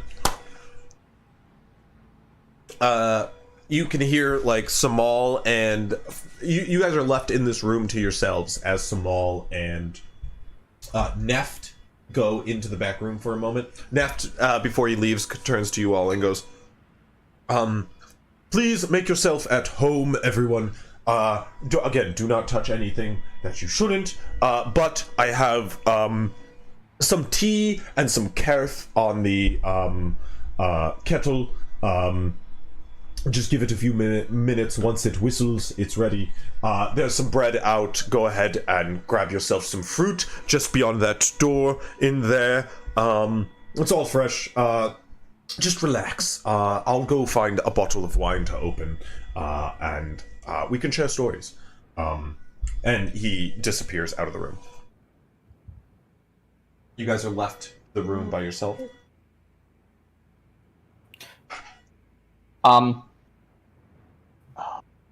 B45 tries to sit down in the chair, and upon hearing it possibly creak, he'll immediately like lift all of his weight and just going, got it.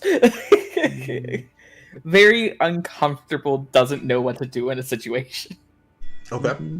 Civilized life, not the life of military man. Are things like labeled here? I know that's kind of a weird question, but like our rooms labeled, are like larger items labeled? There are no like labels on the door or anything like that. It does seem. Make a perception check for me. Yeah.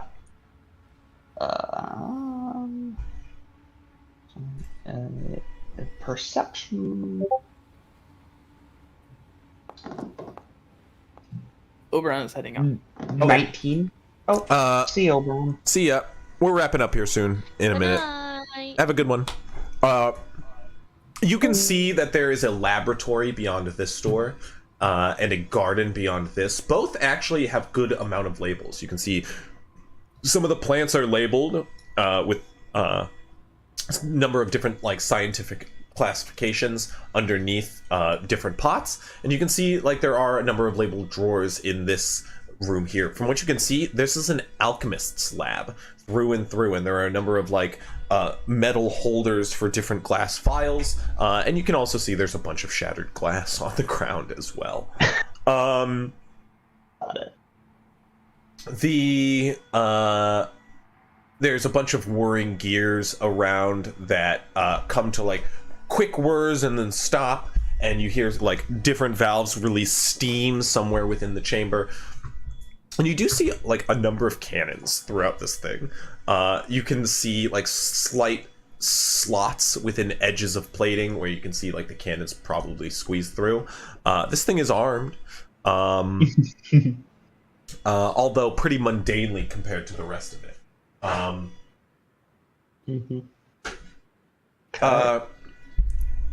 As you look around, coming out from the back, or as you enter the Forge Bastion. Yeah. You can hear the two of them talking, just going, it's just Neft kind of going, right, and, or I'm sorry, I did the wrong accent. He goes, right. Well, I think if we can just sort of get most of this melted down, we can form a simple pole arm for him by the time where they're all rested up. Ah, there you are. We were just talking about how we could arm you all for your journey. Speaking of which, what in Jufrey has got you all so in a hurry? Well, one, the bandits that stole our stuff were heading in that direction. Ah, right, yes. Would like to get our things back. And we were heading from Aggressa. Is there anything incredibly important in your stuff you needed? Well, for me, my halberd, it was the last thing that my creator gave to me.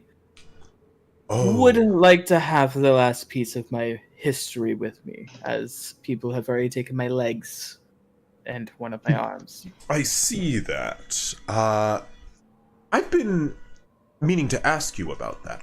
You're sort of a work of art in that sense, don't you think? Just, I don't know, all these three just different sort of creations working in unison is, beautiful in a sense, don't you think?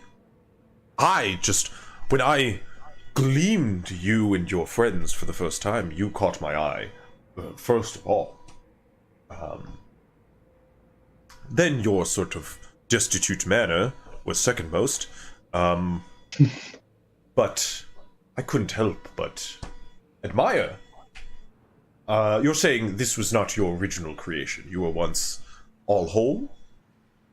Yes, I believe what y'all would call them now is hound killers. Oh, yes, yes!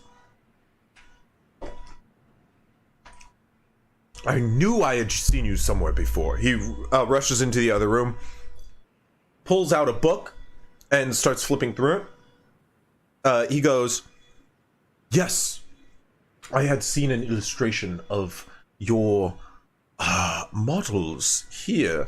And he starts, like, sort of glancing through the book, closes it, and goes, you're rather ancient, in fact.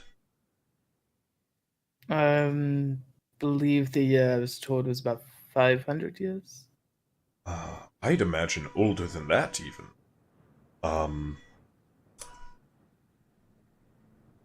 Time is a little weird when you wake up much later on. And intermittently as people remove parts of you, but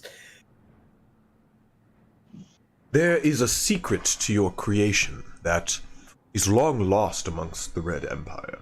If we could discover that once more, well, we would be...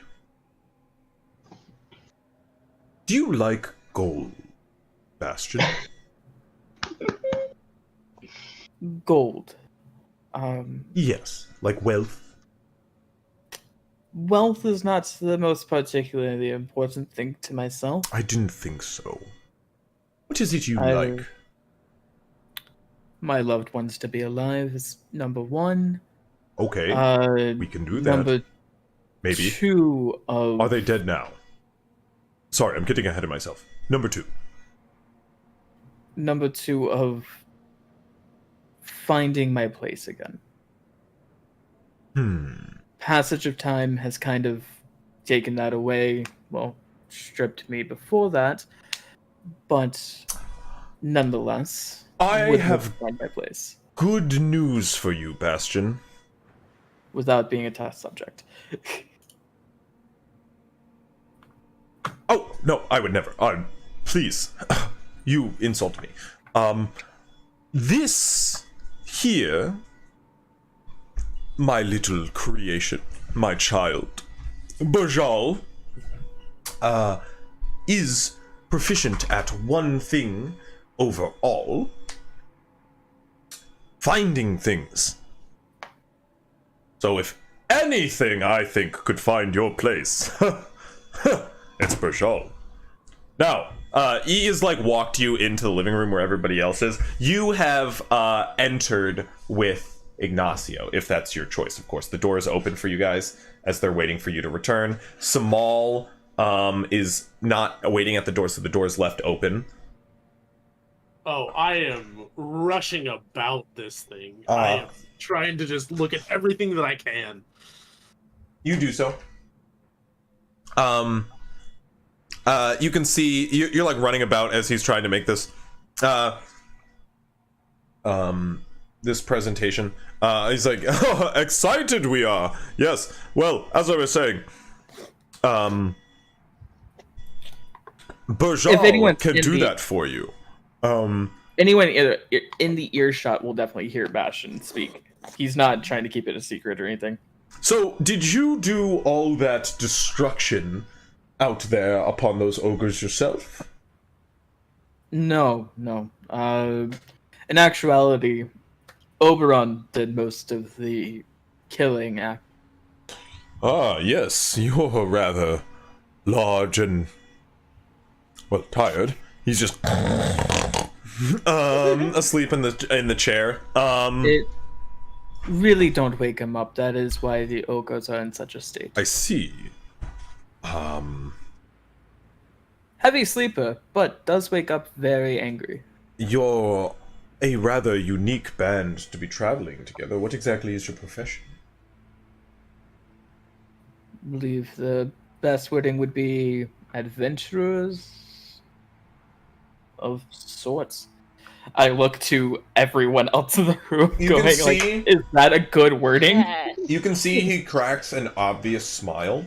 Swashbucklers of the dunes. Well, it's funny you would say that. For I do have the need for aid if you're looking for work. I have much to offer in the way of, well, payment.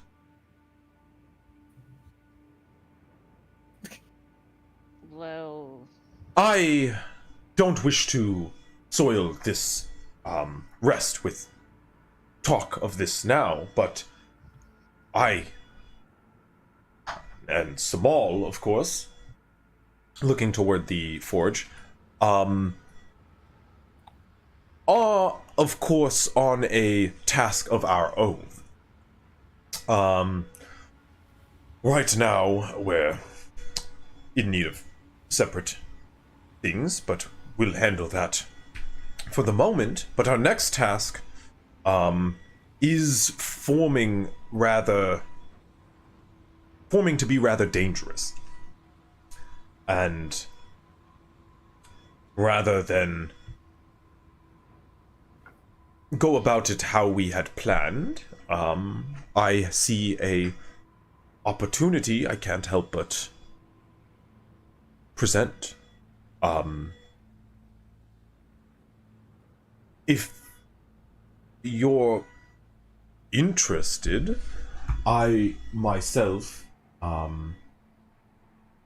as well as Samal here, and you, as you all have gathered up in this room, you watch as the sort of tall, broad-shouldered Yuan-Ti woman emerges, like apron on, wiping her hands clean of like soot, hammer in hand from the forge.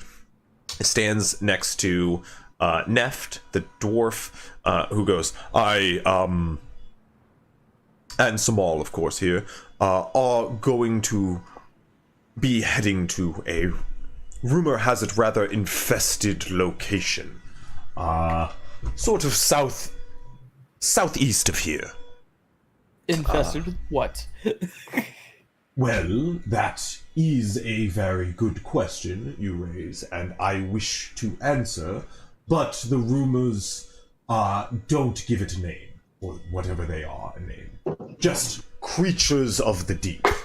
Calgaran Heights. You may have heard the news, but they were diving for resources under the mountain, and, well, their operation was recently overrun. People have been keeping the news under wraps, but I had gained valuable information on it as of late, and, well, are on our way there now. Where was this? Where? Calgaran Heights. Make a history check. Calgaran Heights. What was happening there, he said? For my notes. Well, he just said there was a In an infestation Yes. from the deep, whatever the heck the Where- deep is. Is it a history check I'll do a you history asked check for? first. yeah, the history is in reference to Calgaran Heights, if any of you know where it is. Nope. 19! Finally passed the history check, baby. Nat 20! Fuck you! Fuck you! I did so good for once on intelligence check as Bastion. Let House have this. Calgaran, you both know.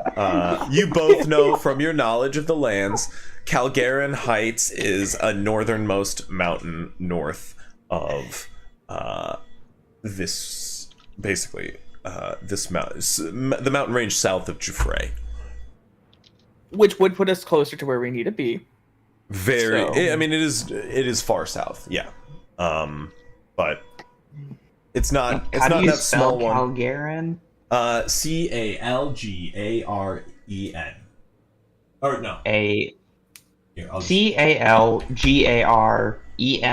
Calgaran. Yes. That. Calgaran Yep. Heights. Calgaran, Okay. if you will. Great. It's I Calgaran. just put a little but who cares? note there. That's fine. Yeah. Sorry, is that alright? Did I yeah, put a... Oh, please, that's perfect. Great, It allows okay. everyone to know about what we're thinking. Yeah, Calgaran Heights.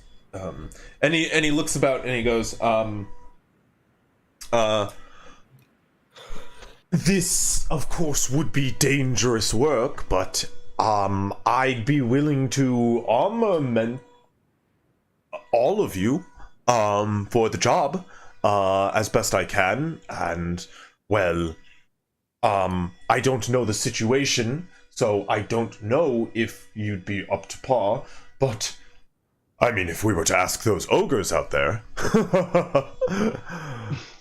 they're dead, but we can't do that. I mean, we could. Do you- Samal would do. I was gonna That's say not needed. I mean, that's probably not needed. But you seem capable. Whatever is at Calgaran Heights, it could be kobolds for all we know. Maybe it's just some kobolds. You can make an insight check if you want, but just your passive insight tells him he's knows it's probably not kobolds. Yeah, My God. Neff, how long was it estimated that this would take? Like either from you or from whoever gave you this job? He goes, "Oh, I'm not working for anyone. I'm after something there. What they had struck." Does this So have to okay, do so with what I politics of the doom? sorry, King? No, go ahead, Hoffs. I do want to insight then, like earlier he mentioned he was working for somebody. No, he didn't. Did he not? Okay, then I'm misremembering. When? Try to refresh me. I don't know. I just I may have had worded it it in weird. my head somehow relatively early on. Oh, but I forget yes. what exactly Well, he it was. He was. You do had knowledge that he was working for. He was. He For the was Golden employed Iris. for the Golden Iris, which is an organization He- you're well. Yeah, in He his got place. okay. You see no iconography of that as a- around. I will note Got as you it. bring that up. Okay. There's no iconography. He doesn't have the pin of the Golden Iris. He doesn't wear their colors. He's wearing some Rakeshian colors, but For the I mean, most part, he actually does somewhere. wear a lot of gold, though. So to be fair, But that's Rakeshian colors. yeah, Gold. he's A showing level- stature. yeah, because he can. has a flair for the dramatic, but not so much. Um, Yeah. but yeah, he looks around at your faces for expressions. The expressionless robot. You're giving me little to work with here. I understand this is a vague offer, but I am rather desperate for aid at this point. You see, old Berjal here is running out of fuel, and, well, I can pick it up as I go, but I'd rather create stores. Do you If you understand? don't mind me asking, of what is it that you're exactly looking for? Are you familiar with Right. God's blood? And I just like point to the shoulder that's like Yes, precisely. Well, I am privy to a large source of God's blood that was struck in the Calgaran Heights. And I'm willing to offer you a share if you join me in taking control of the refinery. Or, I'm sorry, the operation, the mining operation. Do I know what God's blood is? I would imagine so. Yeah. I don't think you even need to make a history check.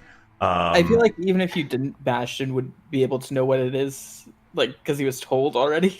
God's blood is a oil-like resource that is struck in the Tal Daziran.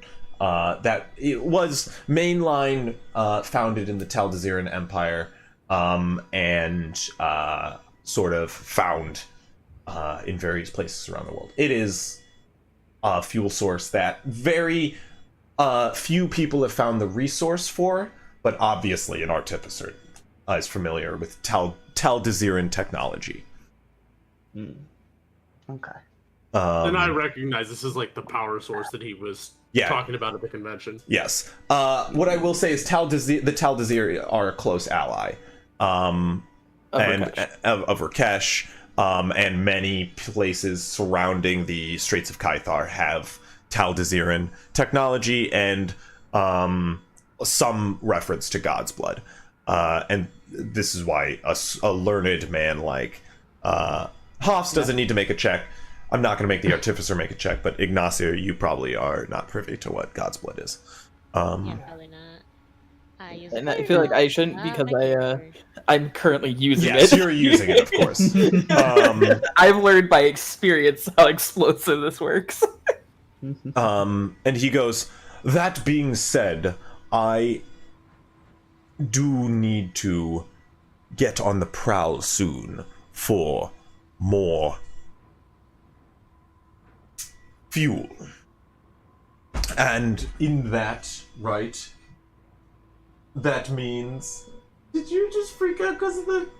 Bailey just freaked out because Neen lit the lighter while going to smoke. Poor Bailey. And since Bailey's like hanging out really close, she just like freaked out suddenly and just like did the wide paw thing. It was cute. But yeah, he goes, I do have to find a new source soon. And most pockets of God's blood in this land are small and far between. I'm sure deep down, if you're making something that's subterranean, like the Dune King. The Dune King does make quite a disturbance, and for that reason could use protection along the way as well. If you are up to the task, I would greatly appreciate it and would be willing to help you get back on your feet, so to say. Well, if we can rest before we make this decision, and we can converse over each other. I Greatly appreciated. I cannot also- rest on the surface here, so we should burrow if we are to do that. But we can rest underneath, and we'd be free of the heat. Yeah. I The would also say, Neft, we would have to get back to you probably after we get the bandits and what they took from us. I would be long gone by then. Uh-huh. I must make my journey, hitting pockets where I can find them, to Calgaran Heights. It is a gamble, but I made it this far. Burjal is more than capable at finding these pockets, with, of course, what I've equipped her with. Could I? Sorry. Of course. Oh. Just because Ignacio brought up the bandits. Has Saul refound them yet? Go ahead and make a... Yeah, you go into... Saul has not found them. He is not. No. I don't even. Wow. Okay. Yes. That It's is been what, like on- 2 days of looking and not been able to find Yeah. them. Where did? Okay. Is it all right if you mark on the map roughly where he last saw them? Yeah, I mean, kind of... That area. Let me mark it here with a little circle. Nice. Okay. Great. Just so that we have that for reference. I think Where that- where are we? Because I feel like we've moved. We're a since- little past the X, yeah. A little Yeah, past since the the X, X. yeah, was I would say, like, placed. But possibly, yeah, like, you lost here. the storm. When the storm passed Mhm. you guys over, you lost the caravan, and you haven't been able to kind of meet up with it since. Okay. I would say that if we can't find them now, we've probably lost the trail for the most part. We know that they're heading to Jufrey, Yeah. and if they try to sell any of our stuff, we might be able to find it there within markets. Mm-hmm. Agreed. The- When did? The bandits, not- so they're not going to want to hold on to any stolen good for long. Yeah. Who was it? Was. So Mahmoud told us who to ask for there. Did he send a message along to the city? He said he Or- would. He said he would. Okay. Yeah. So they know who to look out for. Look, I mean, the bigger thing is, does this interrupt with what we were originally going to do before even the bandits? Because that is a time sensitive thing also. He looks to you all and goes, I will let you all think on it. Rest. Don't worry. I will get in line what we've already agreed. Take your time. You're safe. This desert can be harsh, but I am a healer by trade. You're safe here amongst myself and my colleague, Samal. Samal can be cold when she wants to be, but she's a softie at heart. And, if any of you need healing, please don't be shy, ask her. Samal, you'll handle healing for me, correct? She nods. Of course. If y'all need any sort of healing, don't be shy. Can I insight his healer by trade comment then, especially because you just shoved healing off to Samal? I'm not quite sure I trust that. Yeah. Like if he seems honest, then he seems honest. Make an insight check. I just saying he's a healer by trade with a giant mecha scorpion, and then saying, "But my colleague will heal you." Hey, you can be a healing Hits- artificer. Hit some bells. Yeah, dirty 20. You try to like connect some dots. You get a sense of shame in the healer notion, but I mean, he's an alchemist. You probably get the sense that he means alchemy. you do see like signs of alchemy all over this room, and every like table within the Dune King has like some sort of alchemical scribbling in it. Your glance within the room had like a large alchemical lab all throughout here. You glance the herbs, and you're probably, that's probably for brewing many of the alchemical creations. And you get the sense that this thing has one job, and one job it's made for, is finding things. You can probably guess that that's even the creation's purpose, is finding alchemical resources. You do know that the Golden Iris has two types of healers. Healers by magical means and healers by alchemy means. Like medicine men. That go around and issue cures throughout diseased populations. He is probably the medicine man. But based off the shame that you found within his whirring lights, a very weird one. And as he turns away to the notion and sort of heads into the room which pilots the front of the machine, you get the sense of sadness as he mentions his healer days.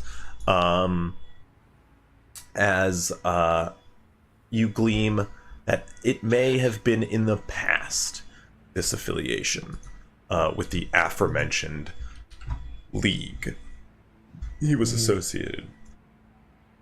But as he opens the door to the next chamber, he goes, "Rest up now. I'll burrow us. Y'all, jeez, I was doing the wrong accent." He goes, I'll bury us. You all, relax. I'll break out some hammocks. Feel free to find a place, to rest. You can take my bed in the other room, I do not mind. If you need a bath, there is a bath in the other room. Do not touch Small's plants. She will have your hand. Can I use your forge and grinding wheel and such? Please, feel free. But, do put things back where you left it. It's sort of an organized clutter. Not going to move anything. And as I walk through, the blade unsheaths from my arm, and I just immediately go to the grinding wheel to the side. He goes neat as he enters the door, and it shuts behind him.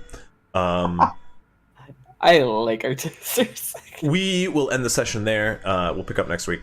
You guys decide with that quest presented to you if you wish to take it, if you wish to make a counter offer, and what kind of agreement you wish to strike with him in the morning. But you watch as the claws unfurl, and you watch as they open and start to dig through the sand as the entire machine just tilts all of a sudden.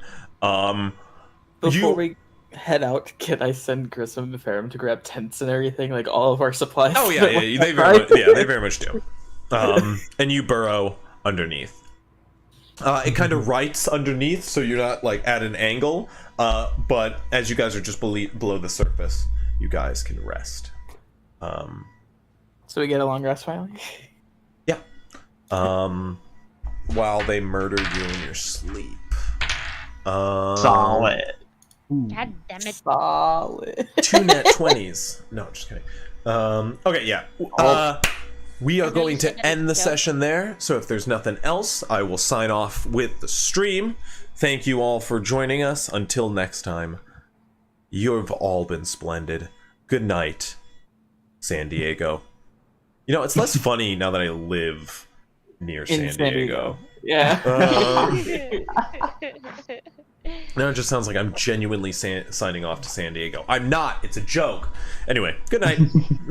Have a good one.